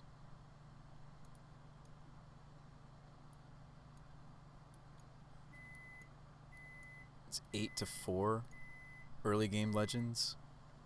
Ragavan will be sweet for this. Yeah, Ragavan will also generate mana. Yeah, Ragavan would be awesome for if we were trying to do a Mox build. I wonder if you could even cut a land. Meaning to maybe cut the mountain. Or like the mesa.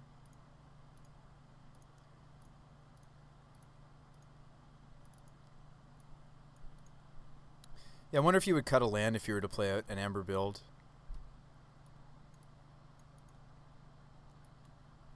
It's still not enough enablers, right? Don't you want like 10 or 12 even? Early game legends. They don't have to be a 1 mana. They could be 2 mana legends. We don't have to. I don't think I want to double up on any of these other ones. Oyash, Zergo, Ismaro, Kithian. I think I'm okay playing more 2-drop legends. Play Mdrn. Does Mdrn help us? We don't really have any synergy for Mdrn.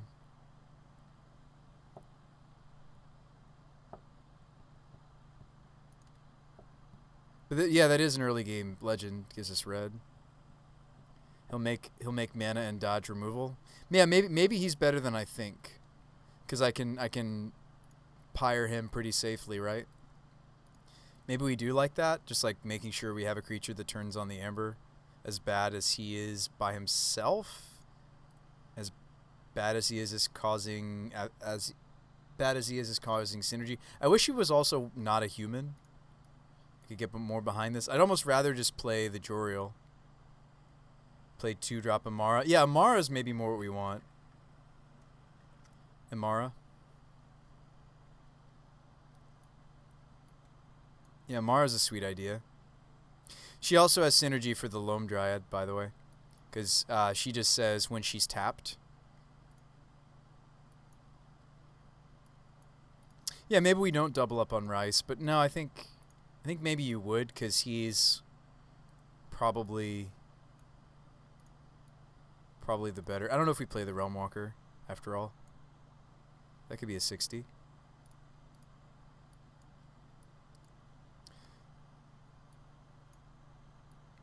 Teague, Amara, Thalius. That's 9 legends. I mean, I think that's getting closer. Instead of Apparition, we could play that 1 human that's a 3-drop that has a similar effect. No, not really. Maybe we wouldn't get to run the Geist is kind of just filler. It's good in the deck. I think Geist is great in this deck, but it's also just filler that could give me room for the Joriel or a different legendary. Joriel only has synergy in this deck for the Horizon lands, which I just cut one. I cut a second Sunbaked.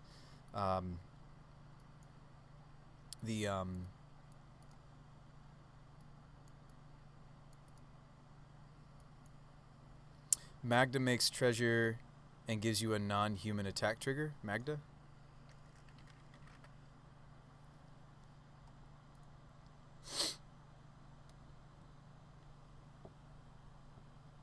Magda makes treasure and a non-human attack trigger.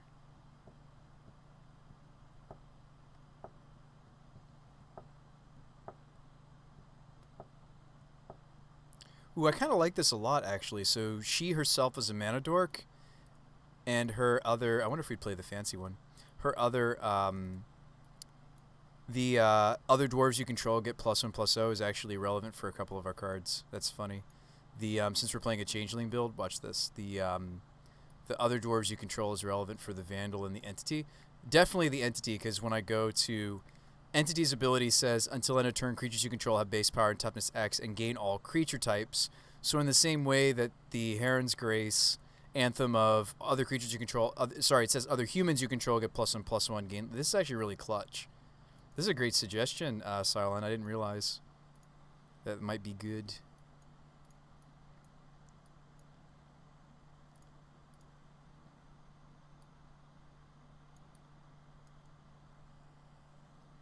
I mean, it's still like really experimental to try to see if an amber build is like the way that we want to try to ramp this weird deck. Wonder how much amber is. It's like 3-4 tickets a pop.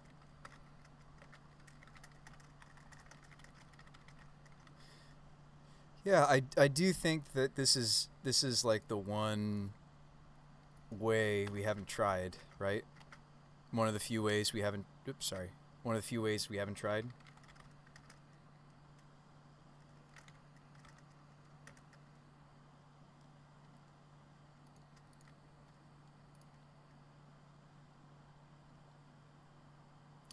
These are all about the same price. This one.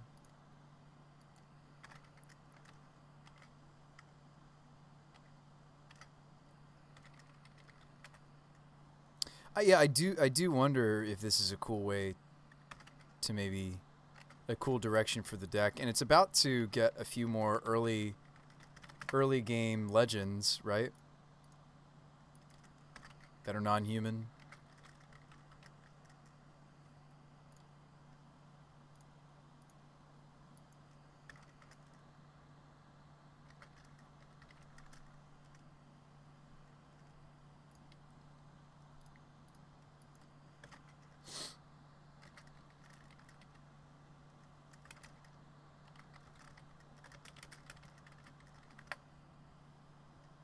Ooh, there's a pretty version of her. Although it's already a pretty looking card because it's got the watermark. Do I have that much? Might have to return those pretty Skyclaves I just grabbed. Looks like I do. It's fine. Card holder's pretty simple for that kind of a swap. It's easy. Easy.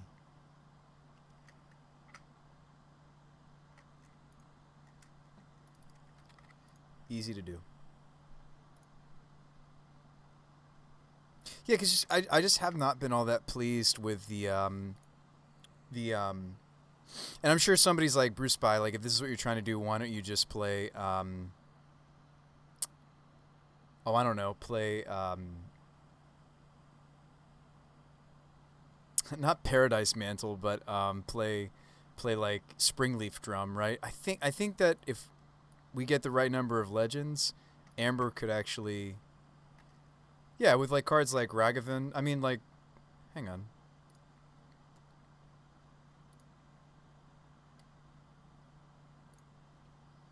Yeah, I just don't know what other legendary early drops. Like, we really want one or two, ideally one. I'll take a 2-mana relevant card. This will go in our sideboard probably. Prodigy, Harmonic Prodigy gives you double Spyro triggers, just fun. I don't know. This idea though of playing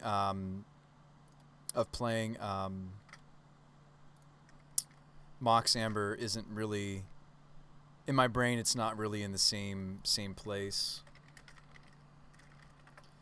as like what I plan to do with after Modern Masters. So this will be fun. We'll mess around with this idea, this meme.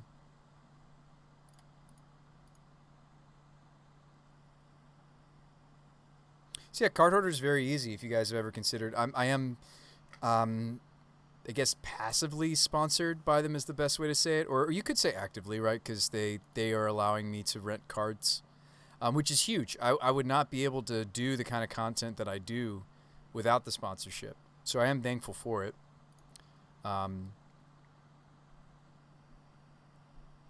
This will be interesting. But yeah, I do think Rise is like where we want to be because this is a non-human that can make more non-humans, but also more importantly, it's hybrid mana for the Mox Amber. Like Gaddock, in the same way that Gaddock Teague or Amara is good for us. Honestly, like Amara would like she would play nicely with a Springleaf Drum. I wonder if playing Springleaf is something we should consider. Like if we have the Amara, we can actually pretty consistently go get the Dryad, right? We just crack any green fetch and pod this into the Dryad. I say pretty consistent because I'm basing that off of our green fetches. Update, sweet. Let's go play this. Let's play it in the queue. Let's just go ahead and hop in a queue. I'd rather test it in a more competitive setting. Let's goldfish it too while we're waiting for an opponent. You're a Stegosaurus? Are you? Oh, I need to get rid of those blocks. They're kind of blocking us. I forgot that I needed to get rid of those. Forgive me. Have a star. If you type !jump, you can try to get these.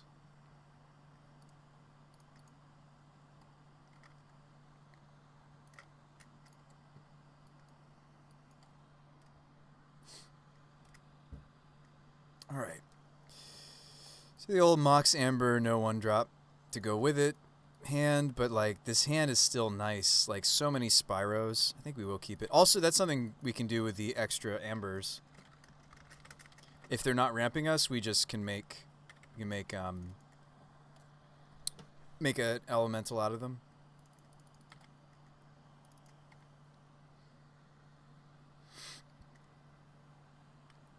Goblin Guide, draw us a land because you're the Goblin Guide.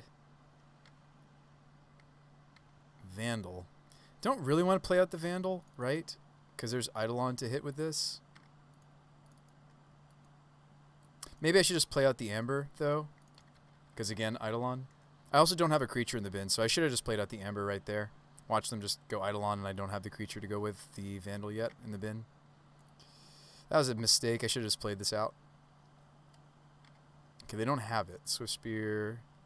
Swift Spear. Draw me a land. You're the Goblin Guide. Draw us a land. Sweet.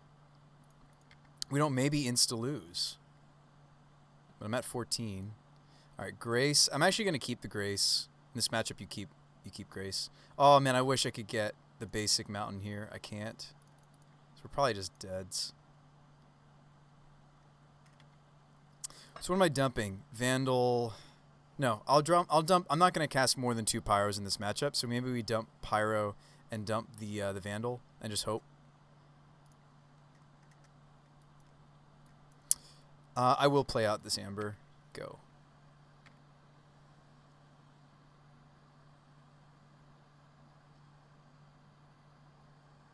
Don't kill me, opponent. Ooh, they have Blaze. We did manage to beat our burn opponent earlier today, even though they had Blaze. But I think we're just dead here. Those are some big Swifties. Another spell. Good draw. Good draw for them. Got a block.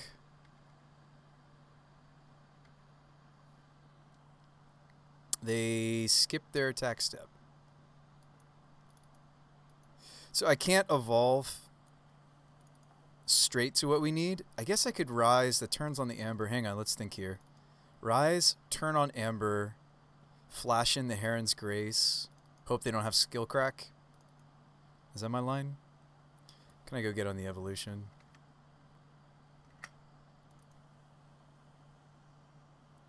Spellskite.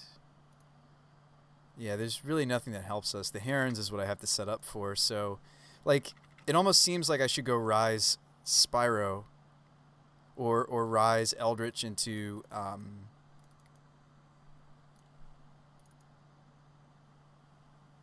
like turn one of the elemental tokens into Spellskite. But I can't pay Phyrexian for the redirect. They have 2 cards in hand. Do we just want to flash in the Heron's Grace and hope? Go for WINota next turn?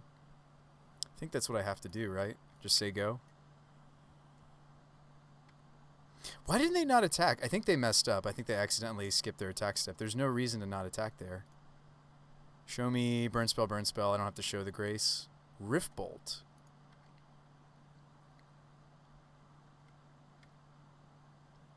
Kenrith coming up.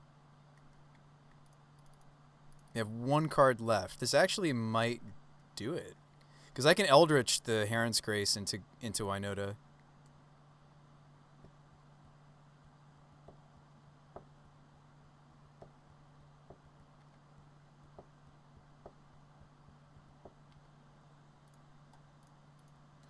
Yes, the Swift Spears can get bigger, and like next turn, well, I hope there isn't a next turn, right? Skill crack? Was I supposed to block a little more? Yeah. If I'd blocked one more creature, I would have had to have blocked everybody, actually, to win here.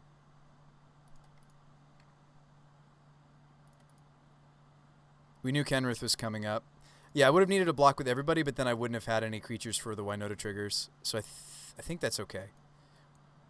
It's not out of the ordinary for me to lose again, I mean, especially when they're like seeing their main deck Searing Blazes against us. That's just very effective. It just is. Mark is great. We don't sideboard very much here. I bring in Mark and I bring in the Timely. Let's try the Mox Amber ramp still. The Scavenging Ooze is a bit slow, but yeah, I don't cut any of my early game. I might even still run Vandal, not just because it shores up our Pyre being able to pot up to 3. Skyclave is weak. So is Magus. Magus can go. I think Skyclave is just too slow here. Easily. I don't really like cutting Lena because she's one of our big drops that also has the ability to sacrifice. I don't think I have enough room to play Selfless, the Selfless Glyph Weaver or the Selfless Spirit, to be honest, in this matchup. Yeah, so let's run it like this. So we did turn on the Mox. So let's see if we can do that consistently. We have quite a few legends now that I think about it. Ooh, we just keep this. It's got the Timely. Hope to, we'll name Cleric on this. Hope to see a different creature. I mean, I can't not keep a Timely. I hope to see a different land, excuse me, is what I was trying to say. We'll just go Plains, say go, and see if we have to name Elf or Cleric. We'll name Cleric because we have other Clerics, right?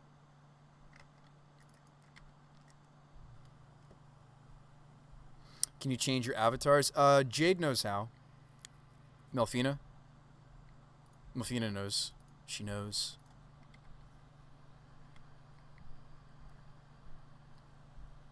You want to be Doctor Strange? I don't think I have that avatar.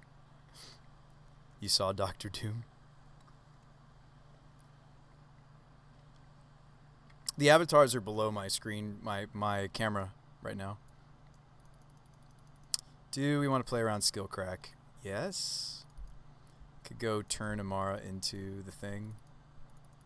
Could play out the Arbor and then they blaze it and we're sad. We attack, they kill my Amara. Don't really want to play into this Skill Crack. Actually, you know what? We're ahead enough that I could just benefit from the tokens, but I have to get the Amara killed, right? I don't think I'm going to be able to get the tokens in this current board state. I might just play out the Dryad Arbor, attack, they kill Amara, but we get the token. Am I okay with that?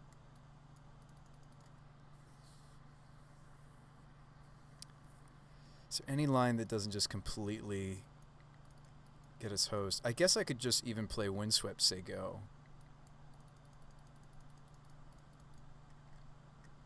But like making the token is so nice, though. Like, even if I lose this fight, I feel like we're okay? No, this is dumb. This is dumb. I shouldn't do this. Like, yes, it's a lifelink token. I probably shouldn't do this. Show me any burn spell to my face. Oh, wait, we got a Skill Crack out of them.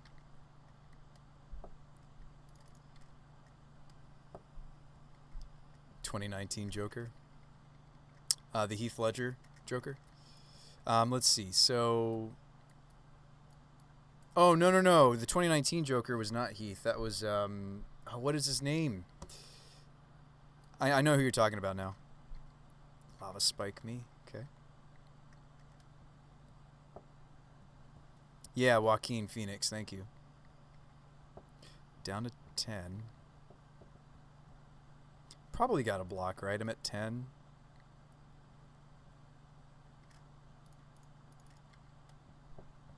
puts us back up to 11. And now I have fewer creatures than my opponent. The timely will work. Yeah, this is where we want to be, right? I do want green, red. So let's go Stomping Ground. Glad I just played a Windswept and wasn't a crazy person and played the Dryad Arbor. Like, I can go timely and still play the Dryad Arbor out here if I want to. They might kill their own Swift Spear here, right? Okay. Welcome back, Jade. Welcome back.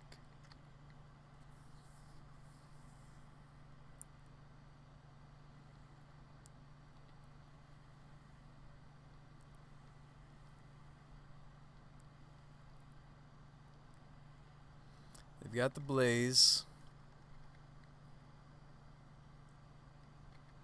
The oh so painful Blaze. I think I do chump. Even if I blocked with the whole team, you could lose there. Let's stonewall the Swift Spear damage as long as I can. I mean, am I just flashing in Grace and then evolving Grace? I think that's what I'm doing. Is this... Nope, they're drawing. Okay. That's good news.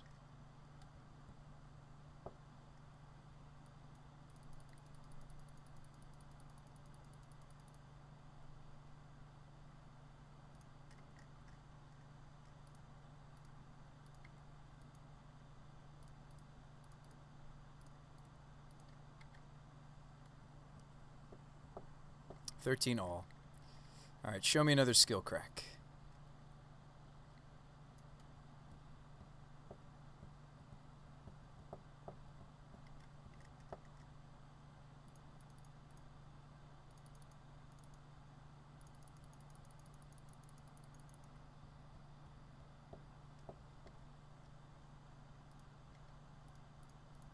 They're letting me block. We gain some life.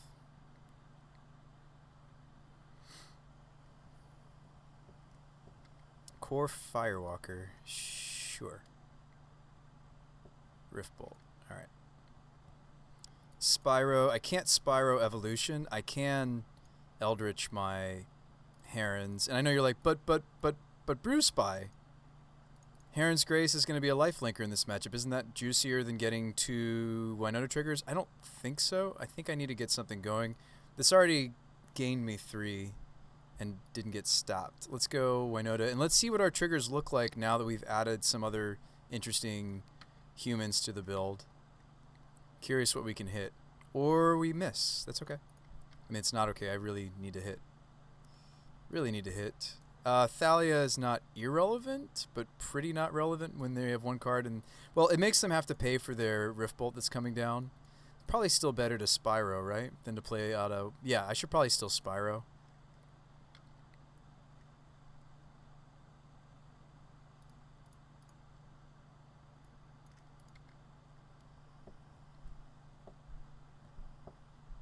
Especially since I'm losing a soldier token. I mean, I just hope they can't put me down from 16. I highly would doubt it.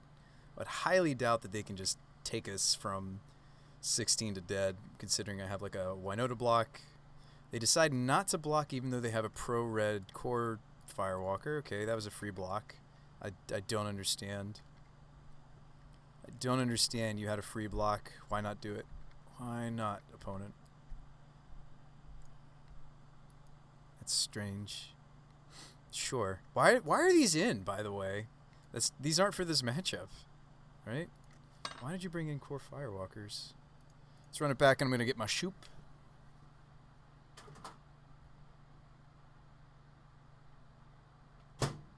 I mean, I'm not crazy, right? Like, that's... Core Firewalker is not for us. They should just be bringing in... Do you think they over-sideboarded? I feel like that was the story of that game.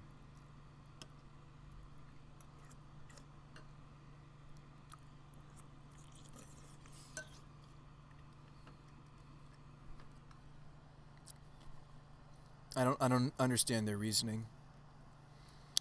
So we can name human and still play out Ovia. I don't think this is a keep. I think this is awkward. Like, yes, we'll get the Pyre of Heroes going, and yes, we could convert these up the chain because we did leave in our Changeling 2-drop, but I'm going to mulligan looking for sideboard cards like this. And I'll tuck the... I think because we have Mark... I mean, what I really want to do is not take a lot of damage off my mana. I'd like to go turn 1 Temple, say go. So as strange... Like, Mark is going to let me get away with playing out the Dryad Arbor as my 3rd land drop. But no, that slows down my Pyromancer. We can't afford that. I'm going to tuck the Arbor. If we want it, we could fetch for it, but that probably won't happen. Kind of glad to see Firelit Thicket back in the deck. I do think it makes the evolutions and Spyros a lot better. This is cool. This thing that we're doing is cool. All these early game legends. All right, Temple Garden tapped. This is us. 21 lands, but we're playing the Ambers.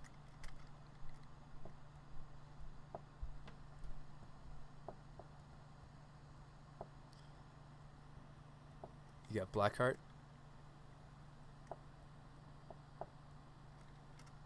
Is that what you wanted, Cylon?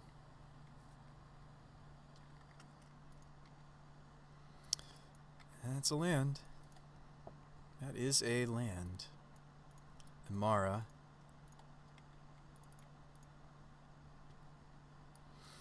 You know what? I probably still should have played out Mark of Asylum. I got all excited that I drew her and just played her. That was maybe wrong.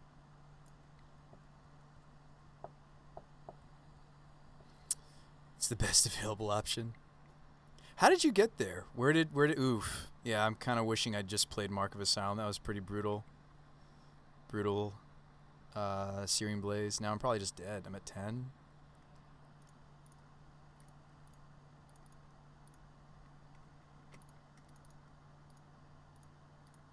Meant to play the Mark of Asylum, I think.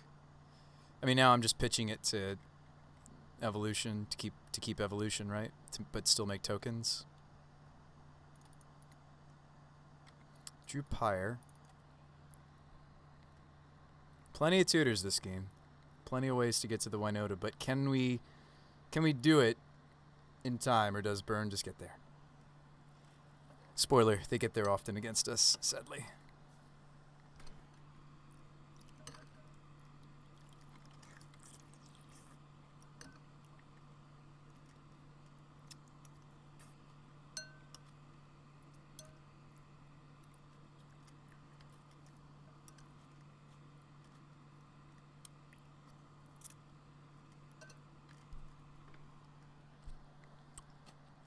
I'm going to take it. Yes, they can stop me from gaining life. I'm going to take this so that we can evolve the, or Pyre the Spyro. Zergo Bellringer coming up.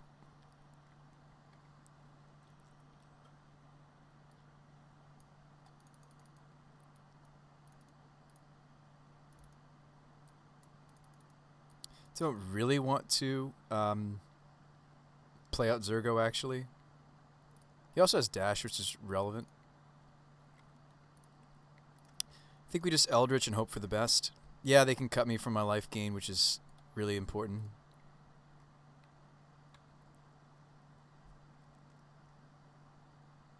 Ooh, they brought in Path. Okay.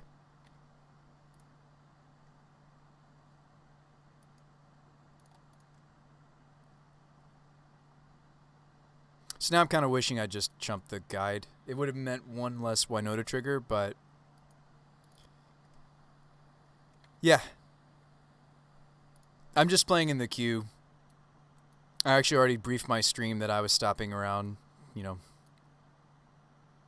Alright, let's see. I don't think I fetch, right? Yeah, they had the Path. Path was right. Them bringing in all their core Firewalkers, not right. But I think we're still just dead. Swift Spear.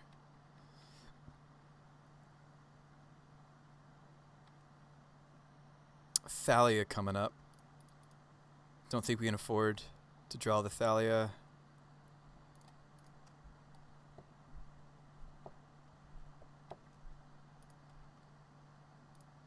Just want to ensure that the guy dies. I should reorder this block so they kill the Arbor. Boros Charm, that'll do it. Good games. I'd love to sit here and ask them why they brought in Core Firewalker, which is just wrong. I mean, it didn't end up mattering. I wonder if we don't have enough legends still to make the Mox Ambers work. I also wonder if we could get away with even cutting one further land. Should be Vista. If I cut Vista, I cut the basic mountain. Been meaning to. Oh no, the basic mountain makes us take considerable less damage off of the. I think we still play mountain because I have foothills. I don't know. I think Vista would be the next land to go. Could we cut one more land and play one more legendary? Would it be the third rise? No, it wouldn't be third rise. It would be second, like Isamaru. Another Zergo. Is there another like early drop? The Magda was a great suggestion. I really like that. Wish there was more synergy for Amara. So we have 10 early game legends. Let's bump this up to 11. I think Rise is the one I want to double up on. And I'm okay if there's a couple humans in here, right? There is. Like if we do a creature count, we're looking at 8, 9, 10, 11, 13. So 18 hero. I almost said heroes. 18 humans. That's great. And how are we doing on non-humans? I think our non-human sector is what's really suffering with this build. I'd almost want to run more green fetches just so that I can that's nice on our mana. So like instead of the basic mountain, like yes, this makes me take less damage off of the Spyros, but we could just add more red legends. I want like non-human red legends, right?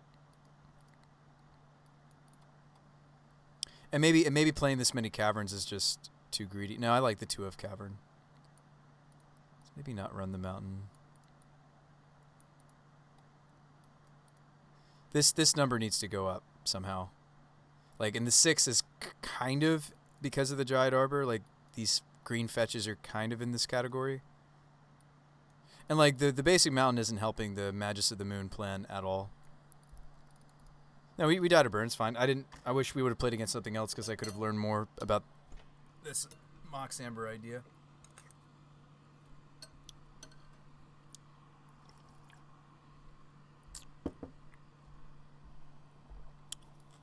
Can you guys think of any other early game legends that are not humans? I think Double Rise is absolutely correct. Some of these other choices I'm not sure about yet. We just need to do a search. Legendary. Maybe there's some sweet ones that I haven't even thought about. That we haven't even thought about. There's like that.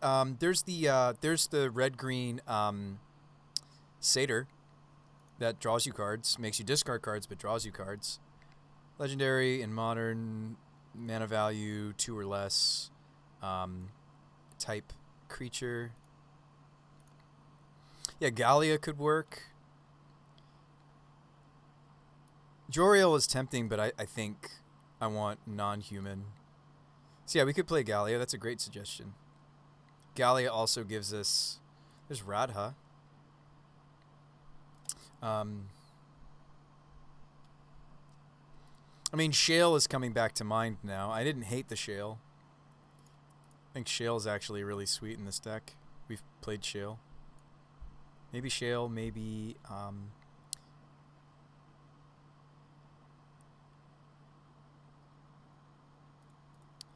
Finn? No, that's the... we're already playing Magda.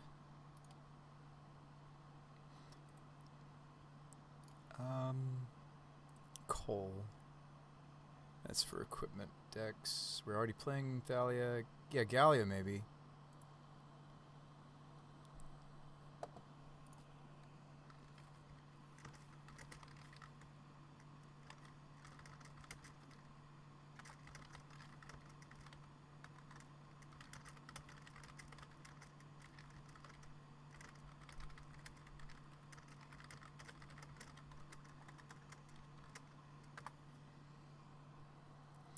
Oh, thanks, Jade. All right, Ayula, that's funny. I'm not playing Synergy for her, really. I mean, technically,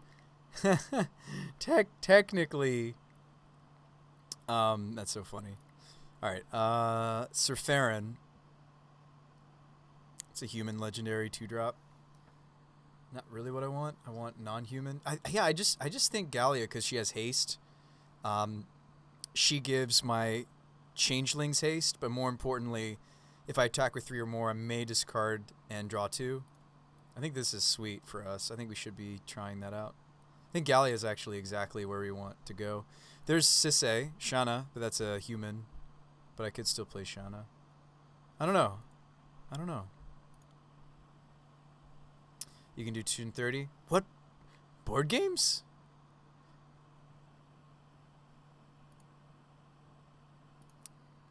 Yeah, we're gonna play Castle Ravenloft.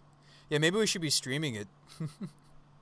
I don't think Steve would be up for that. I think that's pretty much it. There's Safi.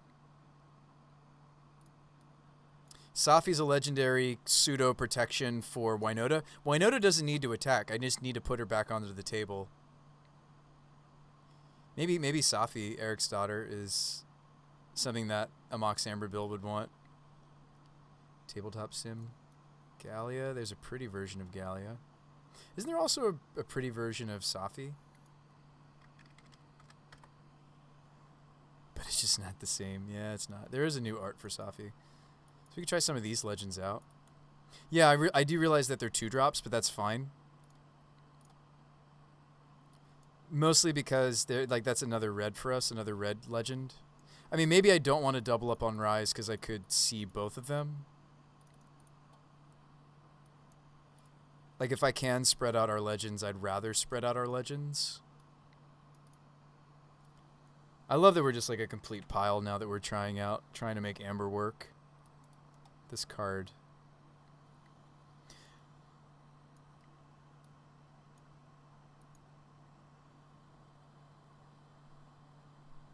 It could be a cool way for Bruce Spy here to play a game with his subscribers if he felt.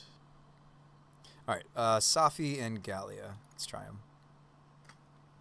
Safi, of course, giving us some protection for WINota against, like, Dismember. Well, not protection, but returning.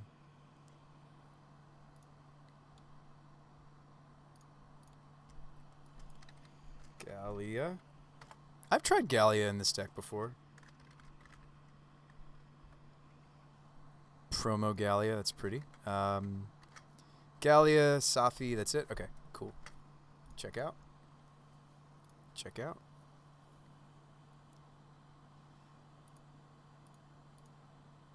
Spawn should just do viewer games of Paladins with the stream. Alright. Yeah, I'm excited about this direction we're taking the deck. So we're trying to make... What? We're trying to make Mox Amber work, which there's been lots of attempts to make Mox Amber work. The only places that Mox Amber truly has worked in the modern format has been Emery, Lurker of the Depths decks, or Kethis, which is an Emery, Lurker of the Depths deck. So let's see if we can make this work. Curious to see if we can get this working. So that's 6. Well, okay, how many legends now for Mox Amber? Let's do the count. 5, 6, 7, 8, 9, 10, 11, 12. I actually think we finally have enough. I do. And this is super greedy because now I'm only on 19 lands, but I think this deck is just going to be, it's just going to be greedy. So we're back to no basic mountain, which I think is probably right. How is our human count versus non-humans?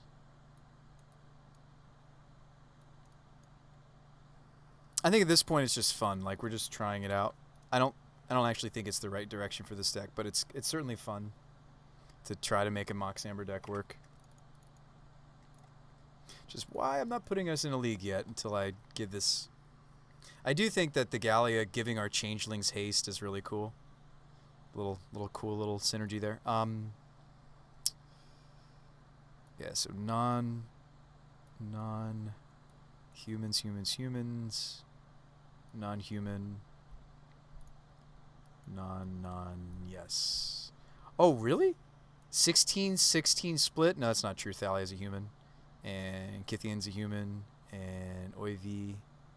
Now, the cool thing about running it like this is what? We're more likely to hit when we do get WINota triggers. And Spyro kind of is in both categories. Oivia, you could make an argument that she's maybe even in both categories. We've considered playing cards like her before that, like your Pia and Kieran Nalars, they generate, a human that generates non-humans. So we'll see. All right, I feel like this is the most I've seen you go into one deck since Brain in a Jar. Oh, well, thanks, Jade. Trying to focus in. Yeah, rest in peace. Brain in a jar. No. Brain in a jar.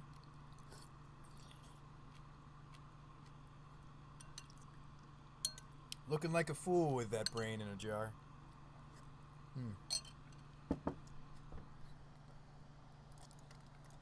Alright, hey. Good luck and have fun, opponent. A Luris deck. So if we kept this hand, we'd have to name Kithkin or Advisor. We'd have to consider naming one of those on our Teague. This hand has not stable mana. A lot of reasons why that hand wasn't great. Could keep this hand. Have to consider throwing back actually a Spyro. Certainly because I don't have a red source, even the first red source.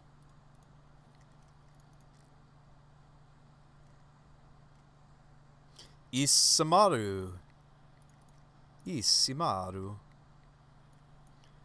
Rain in a jar. Rain in a jar. Do you like this dog? Steve, do you like this dog? Isamaru, the hound of Konda. The hound sniffed the air and let slip a low growl. General Taknedo looked down at the faithful Isamaru and calmed him with a touch. Alert the men. The kami are coming. No, my precious dog. He just lightning bolted my dog. He just killed my dog.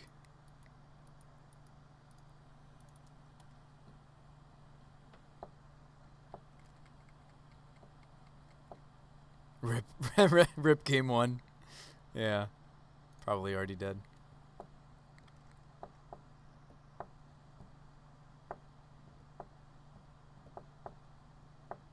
Jun Shadow.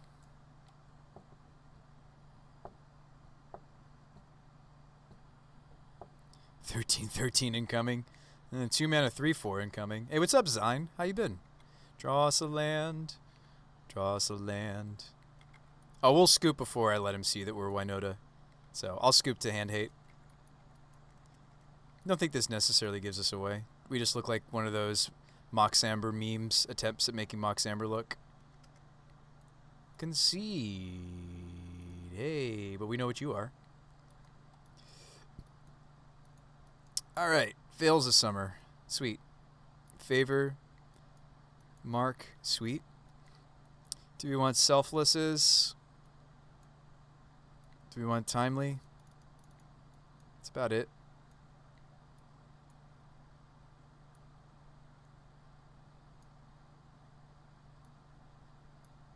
This is where we get a little creative. For every creature that I cut, for every, 2 legends I cut that don't work with Amber, we should cut. So let me cut the humans that work with Amber, and then I'm going to slim down to, well, okay, I can't cut too many mana sources. This would be us at 22 mana source. So let's look into it. What are the other things I can cut? Thalia is actually not all that great in this matchup. She's another enabler, though, for Mox. So I think I'm actually just going to go down to 2 Mox at this point. Teague doesn't work great here. Vandal just chures up my pod chain. I don't think I can justify it. Magus is great.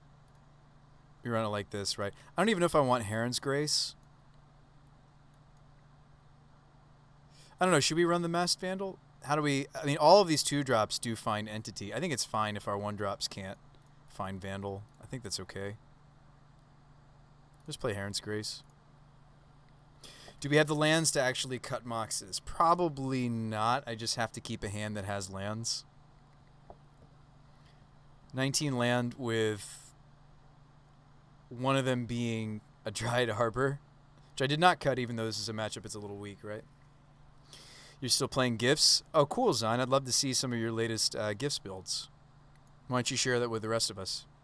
If you guys don't remember, Zine used to hang with us quite a bit back in the day. And you're back. Welcome back.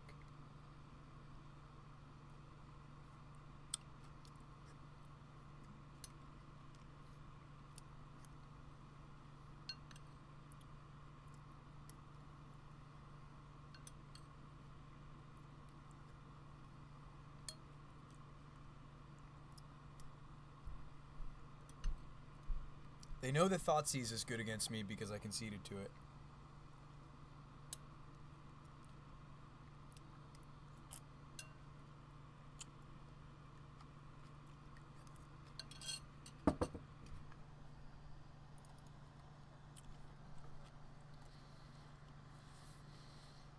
Ah, yes. The Zergo can't cast my Gallia hand. Both of my Ambers.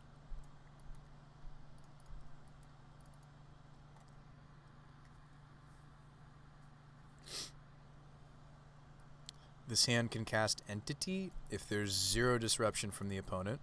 This is probably not a keep. If I draw a different land, I could turn to the WINota because of Amber. The way that Amber is kind of silly when you have multiples. Right? Foundry. Tap next turn, they don't do any disrupting, maybe. Fat chance because they're a shadow deck. But tap. Second land. Turn 2 WINota. Hey, they kill this, and then we're like, oh, okay. But then I have a red-white legend for the Moxes. I don't know, I'll keep this and we'll just move on with our lives. I don't think it's getting much better.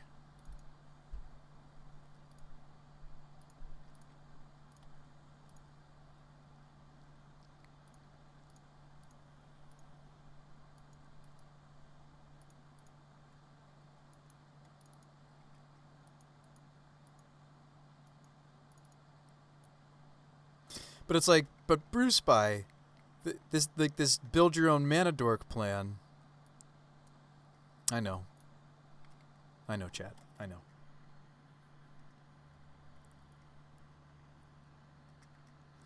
Maybe they do the wrong thing. Maybe they cast a Hex Drinker.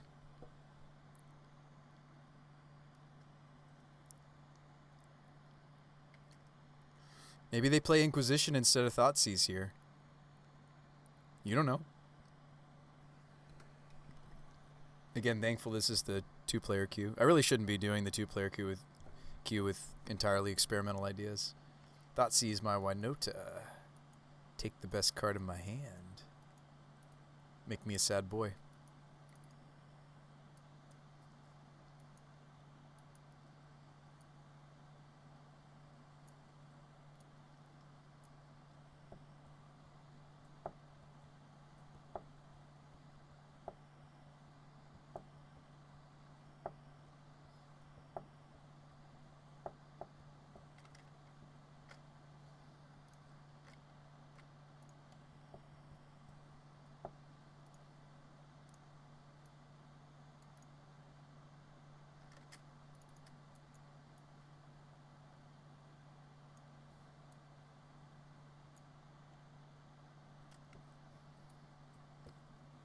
Maybe you just take the Mox Amber, actually, if you're him. I have no idea. Like, I've already set up my hand so that I have to draw either... yeah, I mean, the hand is set up so that I have to draw.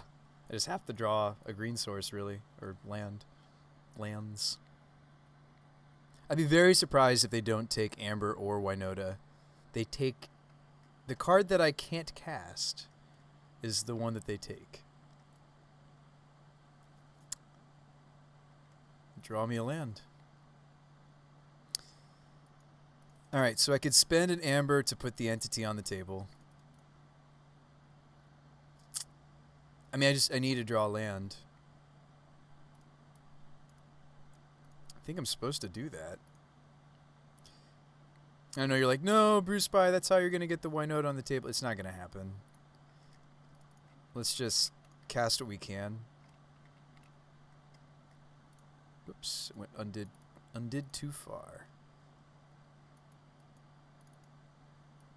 It's so juicy for them to kill this Zergo. So that's another reason why I think I just get the entity on the table. I don't know. This draw was so sketch. I shouldn't have kept this. This was my 7, right? 1, 2, 3, 4, 5, 6, 7, 8. Yeah, this was my 7. I shouldn't have kept it. It's much too dependent on the Zergo living, on us drawing green. Silence says no, this was a 6. Oh, it was?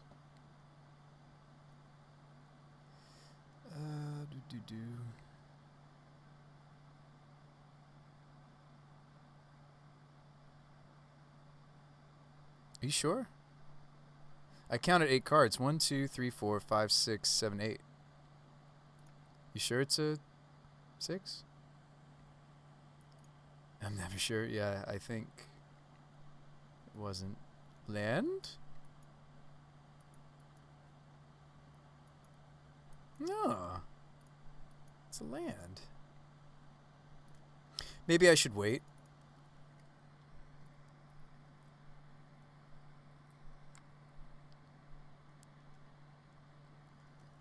And Bellstriker's ability is he can't block creatures with power 2 or greater.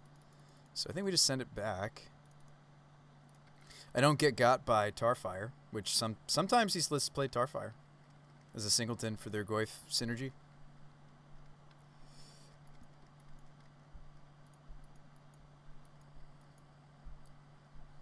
I could double block the Goyf and then they kill my Zergo. We get blown out by Fatal Push.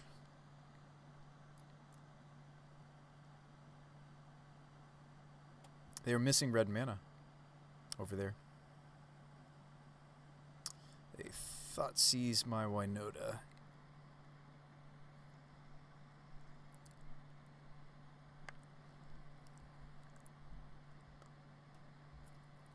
They Inquisition my Eldritch that I can't cast.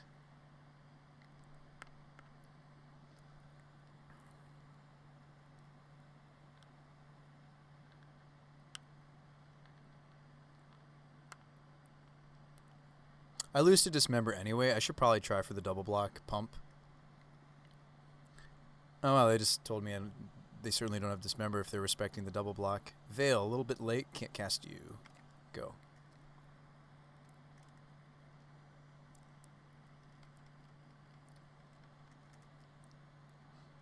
I have felt like the double Cavern is so greedy for our deck, but then there's some matchups where it's just so good. Oh, wow, Lurrus do nothing? Okay. I don't think we're going to draw out of this, though. Yeah. Maybe.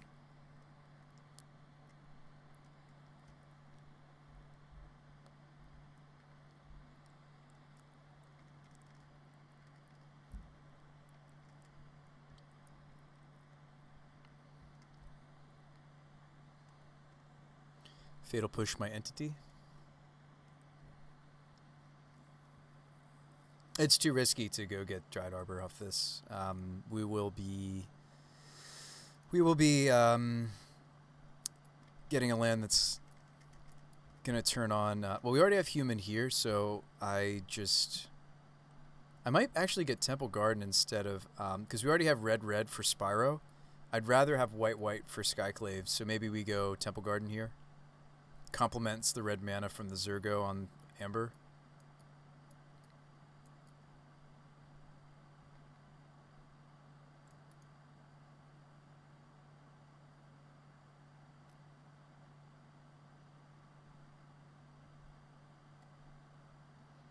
It's Lurrus Bauble. Might be correct for me to cycle Veil.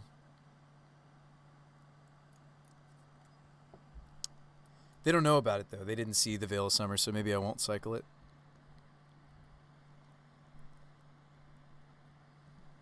Veil still plays in this matchup.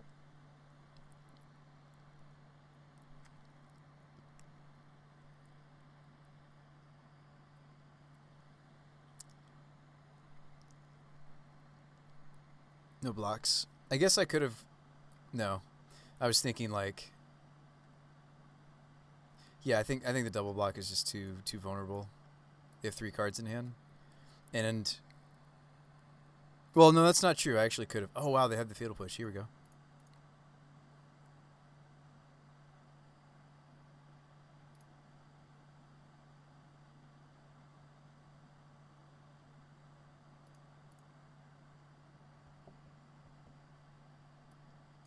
Okay, let's go. Spyro. Let's go Spyro. We've got a game, actually.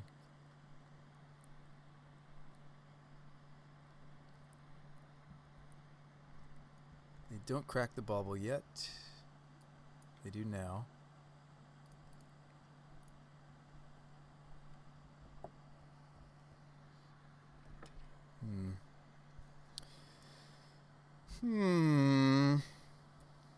Interesting. There's Favor. I can't cast both. I think we let go of the Favor for Spyro. I mean, like, Favor's great this matchup. I'm sad to see it go, but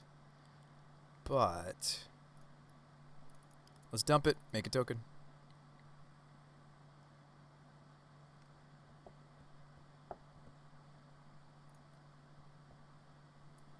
Canopy. Can it be? Almost. I could just hardcast this Lena. They're not going to trade for the Lurrus. Entity's a free attack because I can just grow. They're not going to trade Lurrus with these unless they have an Unearth in their hand.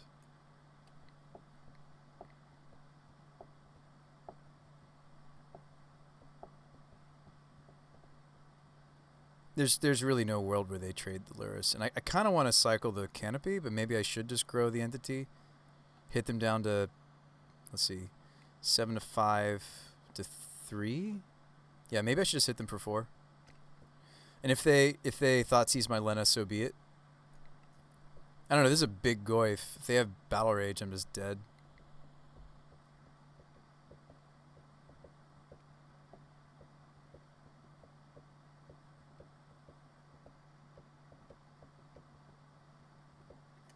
No blocks. 1, 2, 3, 4, 5. 1, 2, 3, 4, 5. I think I should just cycle the Canopy instead of dealing 1 extra point of damage. Put him to 4.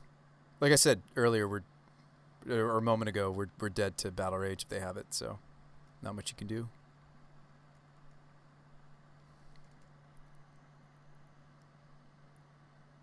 Going to 3. Lightning Bolt range.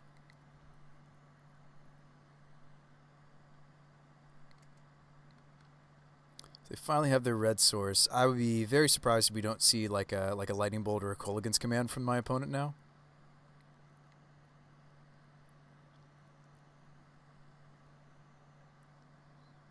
I mean, that's why you play Jund when it comes to Shadow, so you can play Battle Rage. It's one of the biggest. I mean, Bolt and Battle Rage, those are the 2 best things about being in the red splash.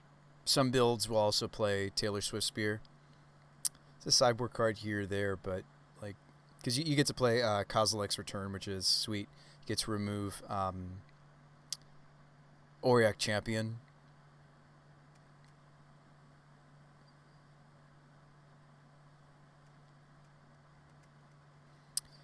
I mean, if I get the chance to chump, I'm chumping with Spyro. Another fetch. Don't shock opponent. There you go. Moto will actually let you accidentally kill yourself with a misclick on Shocklands. Just funny to me. It won't let you do it if you have 1 life left. You have to be able to pay. It says pay, so you have to have the life to pay for it. Cycle. Okay. Digging for that Battle Rage is our opponent. Digging for the Battle Rage. I see Nurturing Peatland. That makes me think they're playing Wrenn and 6. I'd be very surprised if they... That's not true. You don't have to play Wrenn and 6 just because you're Jund Shadow, but it's a card that they consider. It's 2-mana amazing Planeswalker, right? As long as you run the right lands, it's a +1 that has the ability to draw you cards. Like, Wrenn and 6 is sweet. The card is absurd. Card is pretty absurd. It's 10 o'clock now, guys. I got an extension from Steve to play at 10:30, it looks like.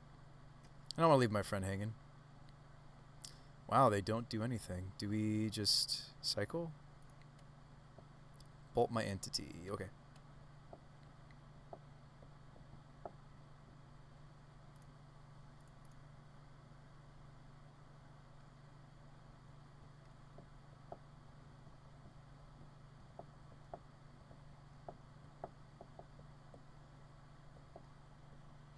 So we're gonna play Castle Ravenloft, Castle Ravenloft, which is like a pre-built. It's a pre-built D&D adventure. It's been fun.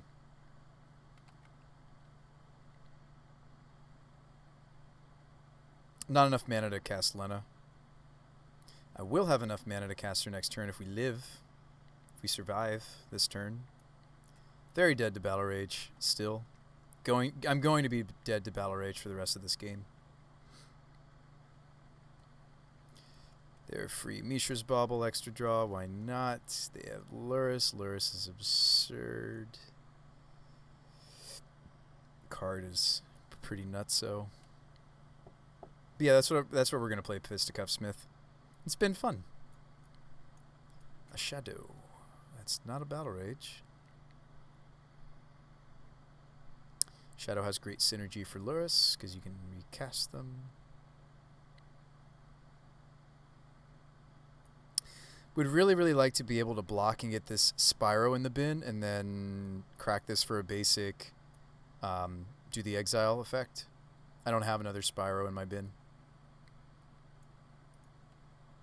This Moxhammer build is just such a meme, but I kind of like it at the same time. Like, our legendary count is not teeny tiny, actually. It's getting there. It's getting there. We're playing... Maybe we're still not playing enough legends, and I don't even know if you can really count WINota, to be honest. Kenrith is also a legend. Lena's a legend.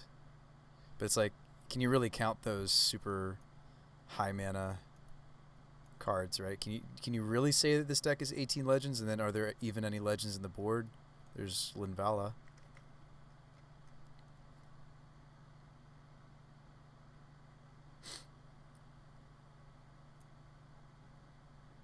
No attacks. Oh, thanks for sharing your list, Sign. I appreciate you.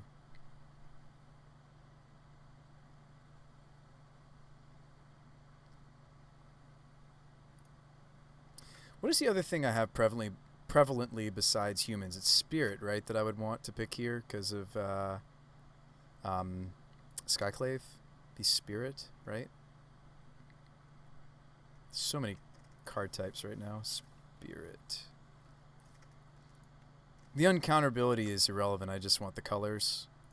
Human. How many times have we hardcast the Lena? Not many.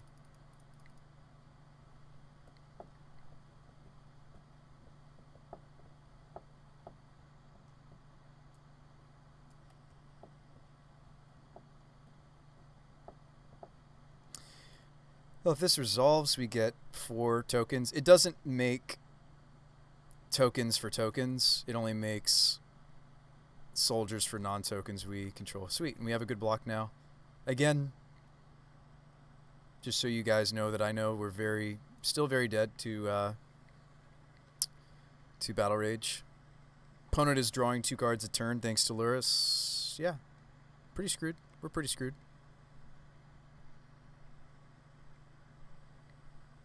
I don't have enough toughness to block to save us through Battle Rage. I mean, they only play 1 to 2 copies, but like I can't imagine they haven't hit their first copy yet.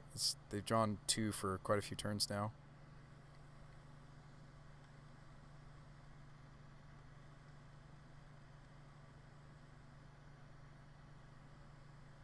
Bobble bobble. One of those baubles was their draw this turn, so they got to play the bauble, and then they got to play the bauble from the Lurrus. Bobble bobble.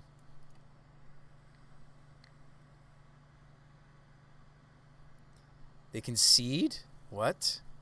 Magus was our next draw. WINota still a long ways away. Our second WINota. The first one got thought seized. Wow, how did we win that? What just happened? What was that? I don't understand how we won that. They scooped to the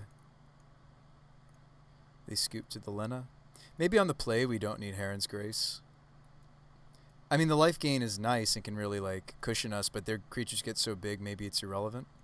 Maybe we'd be better off with our early game legends just to shore up that we don't not have it, because we're also not running the Teague. We're also not running the Thalia. I think maybe do that, and then give me third Amber cut. I think Magus doesn't do enough in this matchup. Give me third Amber, and I'd like to get the Kythian in here too. I actually don't think Timely is as good as I'd like it to be. Or maybe even the entity could get cut. No, I want to be able to pot up the chain. Let's make sure that we turn on these ambers. I think cutting one amber's fine, but let's make sure we have enough early legends to make it work. All right. I think what Zine said was absolutely correct. Let's take a look at your list, Zine, since you linked it. All right, counter spells, sweet. Cards coming out. Awesome gifts. We are playing Dang. Of course we're playing Dang. Card's great for you. Unburials. And we've got Ione. We got the girls. I'm with you. Ooh, Kaya. Okay. And yeah, you do want Day of Judgment because you want different names, right? Is that why we're doing that? Yeah, you want the different names. Wrath, Day, Dang, Verdict. This looks sweet. I don't know what's with the sideboard sword, but you do. I trust that you know what it's for. Oh man, the Notion Thief. Alright, this hand does not have Amber, but it's very, has Skite. Probably keep this. We can draw into an Amber. There's 3 of them. I mean, yes, it's legendary, but you don't mind having extras because they act like a Lotus Petal effect. So it's a legendary that it's okay that it's legendary. So you still get you can generate extra mana for that turn. Probably take my Skite or the evolution here.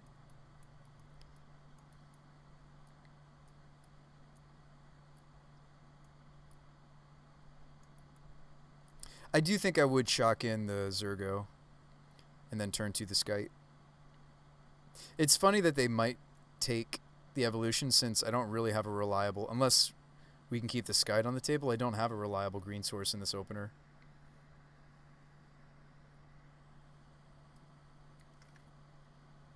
Yeah, I don't know how I feel about this Mox Amber idea. This is a lot of non-humans for this deck to handle.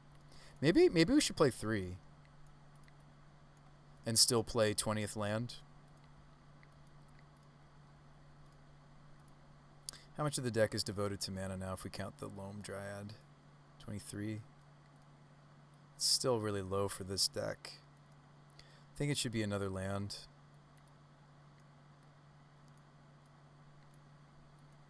Could be like the first Copperline. I've liked Copperline Gorge in this archetype, even though it's bad with the. It is bad with Apparition. Is the problem with Copperline? I mean, the same can be said about Firelit. Like neither of them are good for. Maybe we should just play the full suite. The full suite of green fetch in our colors. We've done that too, just to have more access to the Dried Arbor. Reset. Wooded Foothills. It is nice to have access to the Dried Arbor consistently. To be like 24 cards are devoted to mana. And I know you're like, but Bruce by like it's okay that they're legendary. Like they get no, it's. I think I'm gonna play 3. Gonna play 3.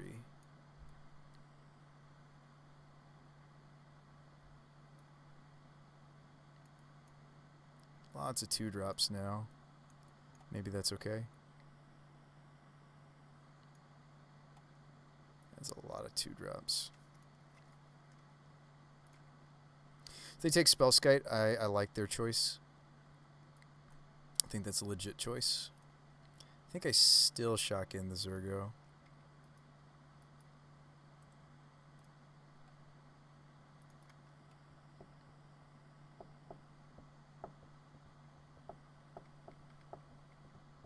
Like, I get it. I get that they give you that Lotus Petal effect. That doesn't mean I need to play a playset. I don't mind even having a 3 of this card. Legend, legend, legend, legend, legends. So that's a 3 to 12 split. So there's 4 times as many of these early legends as there are Moxes. Sideboard was like 3 to 4 years old. You just updated it. Okay.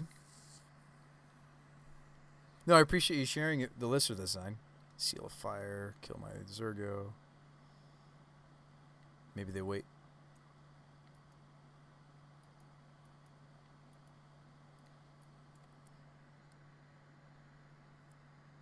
I don't think they should have conceded. I don't think we really had the win earlier. We'll attack, see what they do with this. Can't really justify playing Arbor, can I?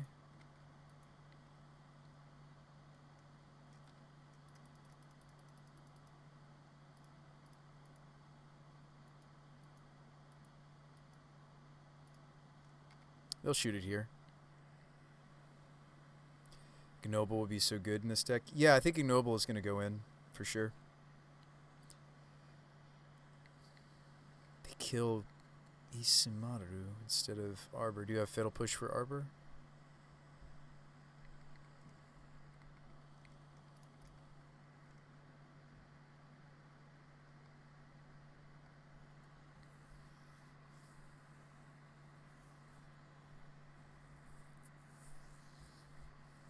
We'll see if our deck is going to be kind to us. I still don't think I should have played the Arbor. Oh, wow, they spend their third turn just getting Luris. Okay. Canopy. Can it be? Play Skoos. Just for mana efficiency. It's too bad I'm not going to get the Skoos down before I could grab the Seal of Fire, though. But I didn't have green mana yet anyway. Which is another reason to just play more fetch.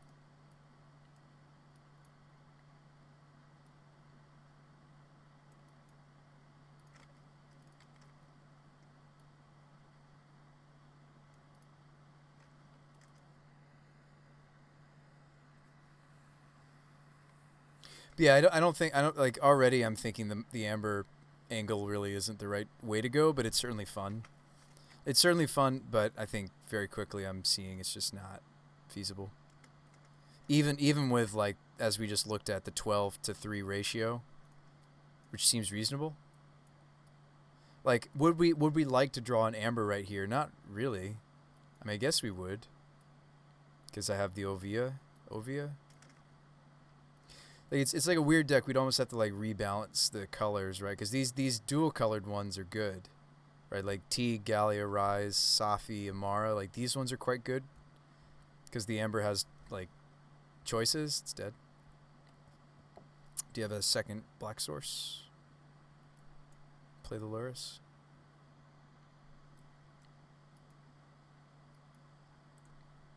I do wonder if I should have left in Magus. I don't know if I like you trying to Magus these Jund color decks, because they often will have, like, a bolt to break out of the Magus of the Moon. I do tend to just, I don't know, it's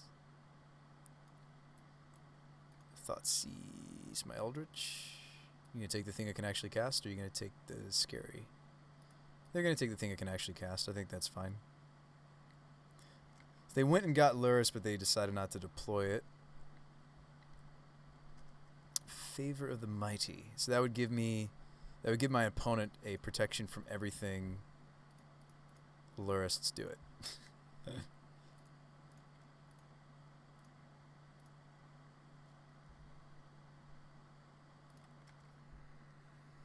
I mean, we go bigger mana-wise, but I don't think we're going to.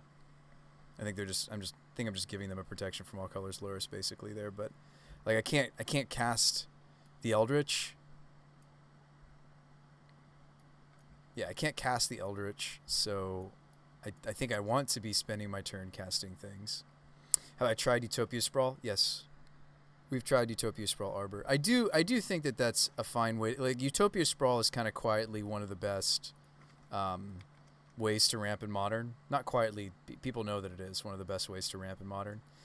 And the Arbor Elf is good. Like, when I've looked at other WINota lists, they usually don't play Utopia, but some of them were just playing Arbor Elf because you can get the Arbor can give you double red, much like we're looking forward to Ignoble Hierarch giving us double red. Noble Hierarch gives us the ability.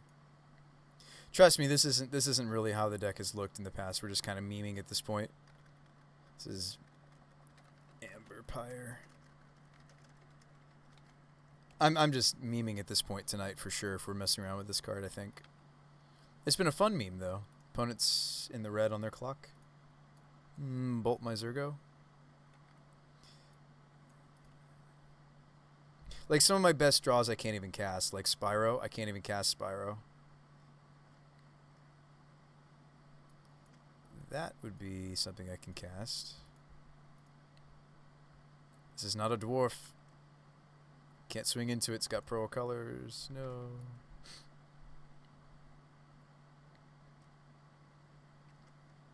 This is cool art for her. Seal of Fire. Kill my creatures. Oh no. Kill this. Kill this. Kill this.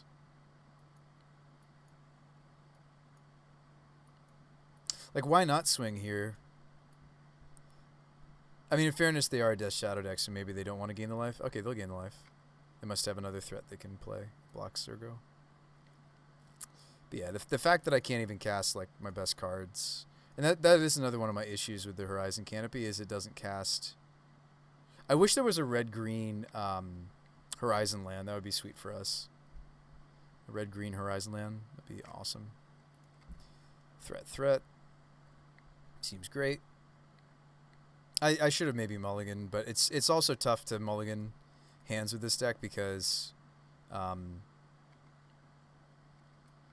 sorry, it's tough to consider mulligans against the Thoughtseize Inquisition styles of decks, but I still think maybe that opener was just... I mean, like, it's very vulnerable to a... very vulnerable to... Oops. What time is it? 10:17? Let's play one more. Yeah. 20 points. Whatever. It's fun. And we know we're getting more, you know. Well, maybe I would settle for an open. Hang on.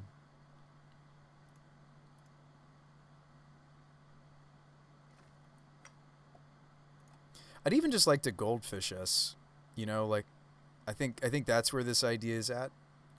At least a Mox Amber build. See if there is somebody we could play in the...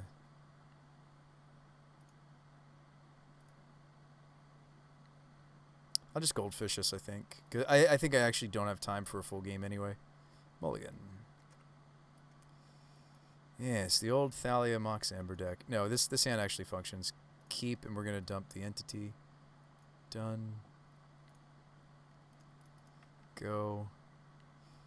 Do you play Thalia here, or do you play, like, Shale? Maybe you play Shale.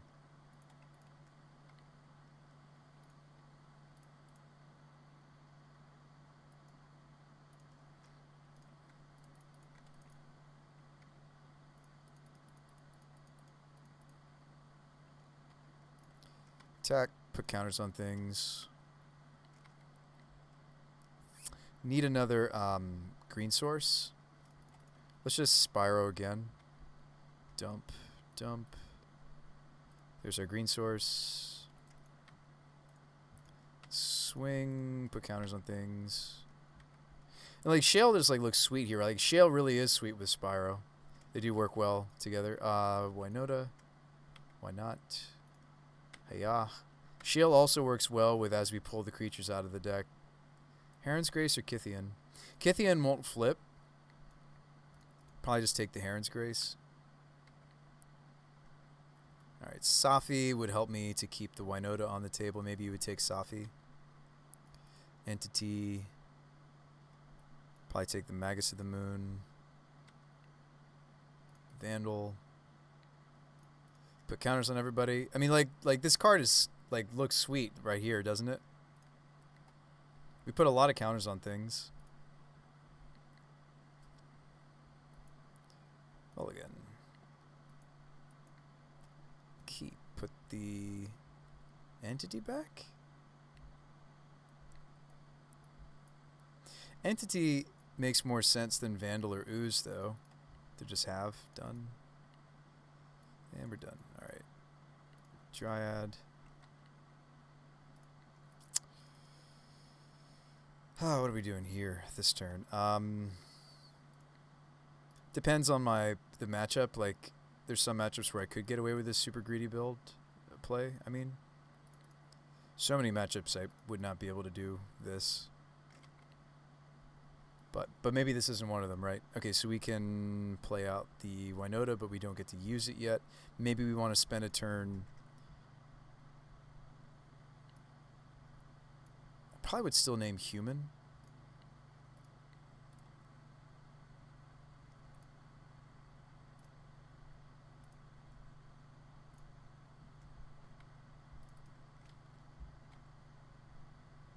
Yeah, I think that turn of setup was good. Any sort of setup there. We could even have just like played Pyre or the other, but probably just get basic planes. It's fine.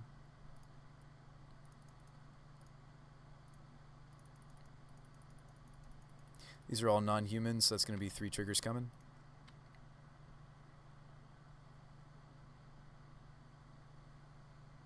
I think I want that to be on the bottom of the stack, actually. No, maybe it should have been on the top. Safi, you can keep the WINota on the table. That's sweet. Whoa. 3 WINotas all next to each other, but we still have another choice. Blade Historian, sweet. Yes. Oh, it's a May. Oh, that's awesome that it's a May. All right, so we ditched the Pyre and we drew land Lena. Cool. Sweet.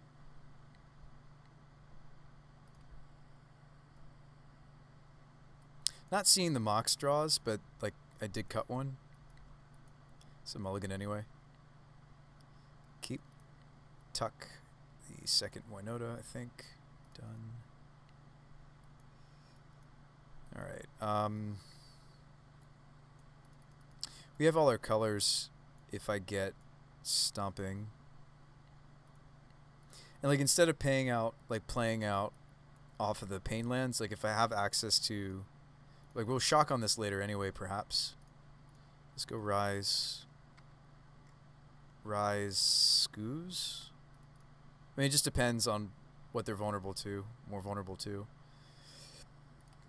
Let's play this because I want red for Spyro soon. Play the Scoos, swing for 1.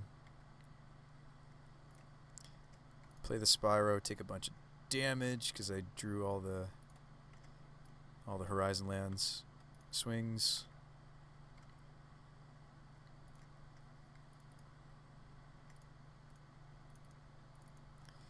Play out the WINota, swing, get a bunch of triggers. Alright, what are our choices here? Probably would take Lena. Kenrith is a good thing to get there too. Blade Historian probably, but you could take Magus of the Moon. Spyro, that's fine. Make some tokens. We do whiff here, but that's okay. Let's just say no. But this is quite a bit more humans than I'm used to having in this list. Another one-lander. Put the Amber back. Because like the Magus of the Moon could be good. I just don't know. So it's between Magus and Amber. Let's just put the Amber back since we don't have the legendary for it. Drew a Dryad. Okay. I'm not gonna fetch yet because we have this in our hand. Probably play out another fetch. Drew the Stomping Ground. Okay, so we can pretty safely just. I probably want green. Single white is where it's at for us already. So probably forest, cavern, naming human.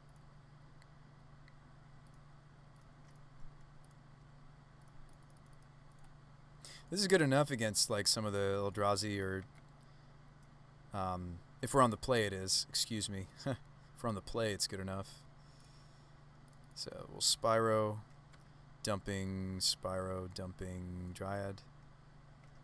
Let's play this out. Sweet. Swing. Alright. Yeah, just Eldritch the Spyro.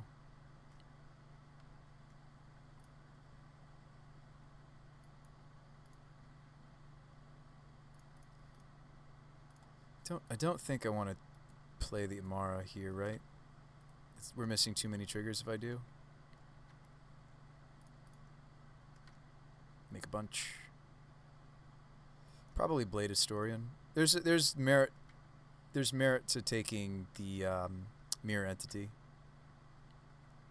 2. Land Kenrith, right?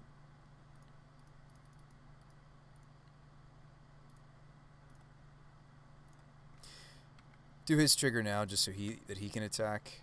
Lots of triggers, lots of humans to pull out of the deck still. There's Master, we can take her. There's the Safi.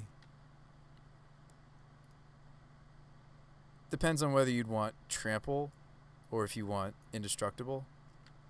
Double strike either way. Heron's Grace, this is a lot.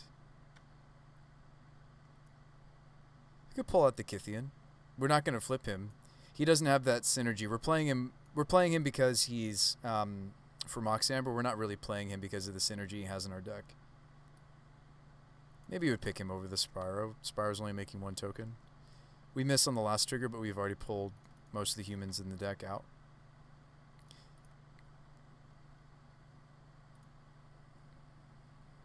Three minutes left, folks. Do this song and dance one more time. See, this is a hand that would really love a Mox, right? Didn't get it, though. Probably can't keep this hand because it's like the Arbor. Arbor's probably going to come up. Yeah, it did come up. Probably kill it if they can. Drew another land, though. So maybe if they didn't kill it, what do we play here? Shale?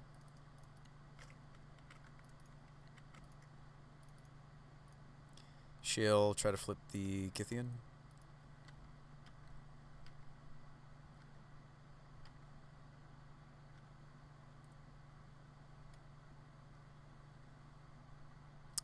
So I can untap the Dryad Arbor, but that doesn't actually cast anything. But if we want to block something, it's relevant. Could just plus on something.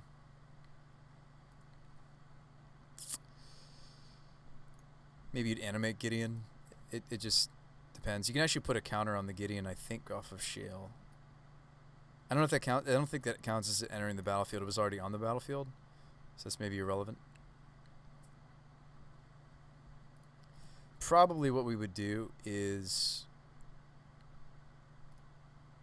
yeah, it doesn't put a counter on the Gideon. I didn't think it would, but just double checking. Bruce Spy, you already knew it wouldn't do that.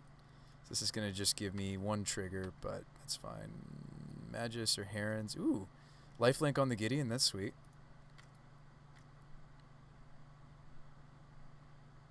Human Soldier. Did it not get the +1/+1? Yeah, it's a 5/5 right now. Yes, it did. And it should go back down to a 4/4. Okay, if I shocked, we could Pyre the champion for Kenrith, but I wouldn't get to... oh, Kenrith's in my hand. Never mind. Yeah, maybe you'd play these out. It doesn't matter too much. Swing. I meant to activate my Gideon. Forgot to.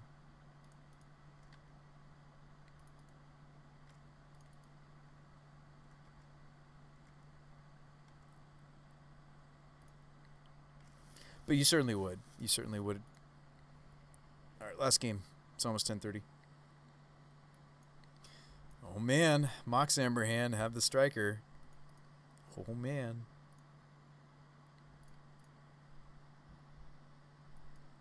So, Stomping Ground. The Dryad. Maybe you would just play out the Ember. All right, so... Zergo...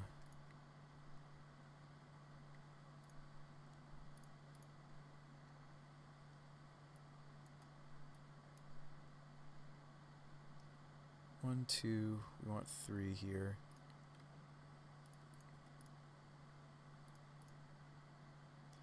Gonna play the Spyro, keep the evolution.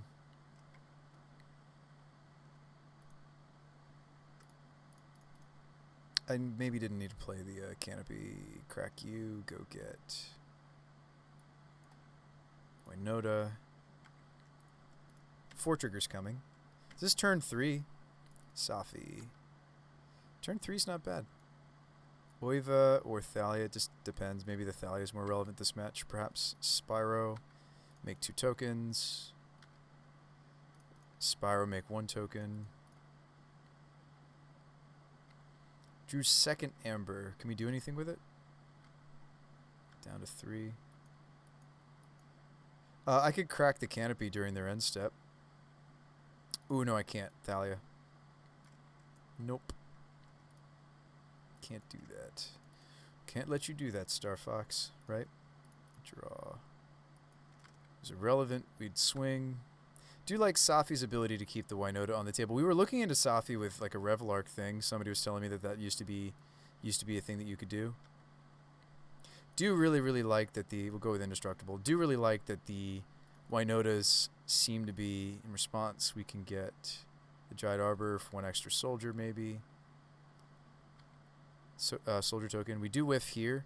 But like, we're hitting a lot more choices and consistent stuff. Oiva might have been better there. There's the Heron's Grace. Lots of humans. Gain lots of life. Do I want to pull this out of the deck? I already have another one in my hand. Maybe you just say no to that.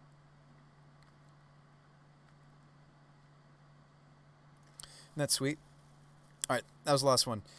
Yeah, this deck, I almost feel like it's pretty entertaining to watch when it's like just goldfishing. I think that's not where you want your modern deck to be, though. Like, you don't get to just goldfish like that against opponents. I think at least 20 lands feels good for an Amber deck. And again, maybe you wouldn't play the playset. Maybe you just play a 3 of. Because it's not like it's a combo piece with like some of those lists that play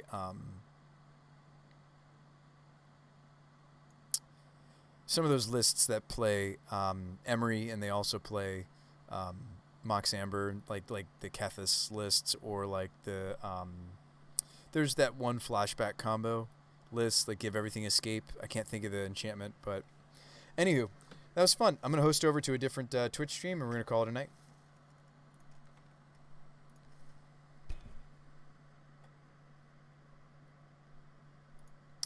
Ooh, Caleb's playing. Fluffy Wolf is playing.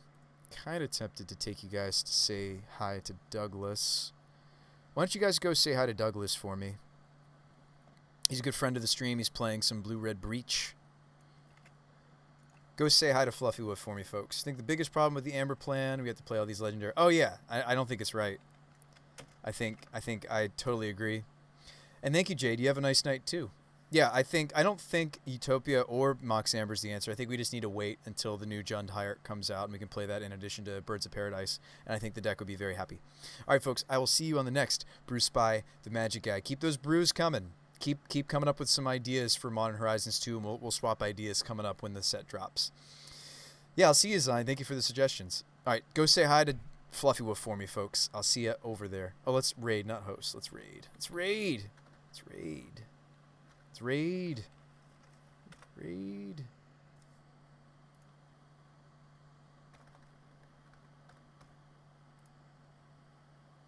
Hit that button. Let's go say hi to Douglas. Hit that button, everybody. Hit that button. We're raiding in 3, 2, 1. Hit that button. Hit the raid button. Let's go. Let's go. Let's go. Let's go.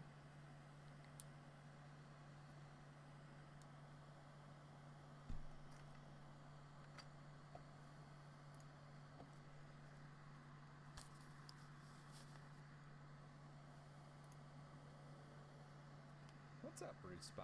I'm bringing in the party of 9. Opponent attacks us for 2 down to 12. We do have lethal in hand.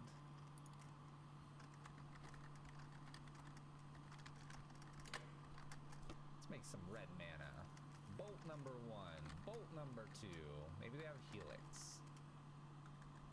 Stop that Helix in its tracks. Bolt number 2. Good games. Good games. Got the W. 50 play points here. A run of Blue-Red Breach tonight. Critiques. One, I don't think I really Ashiok. And then immediately when I take it out, I'll run into something that deals with our graveyards. So Ashiok probably needs to remain in here, and I like that obviously better than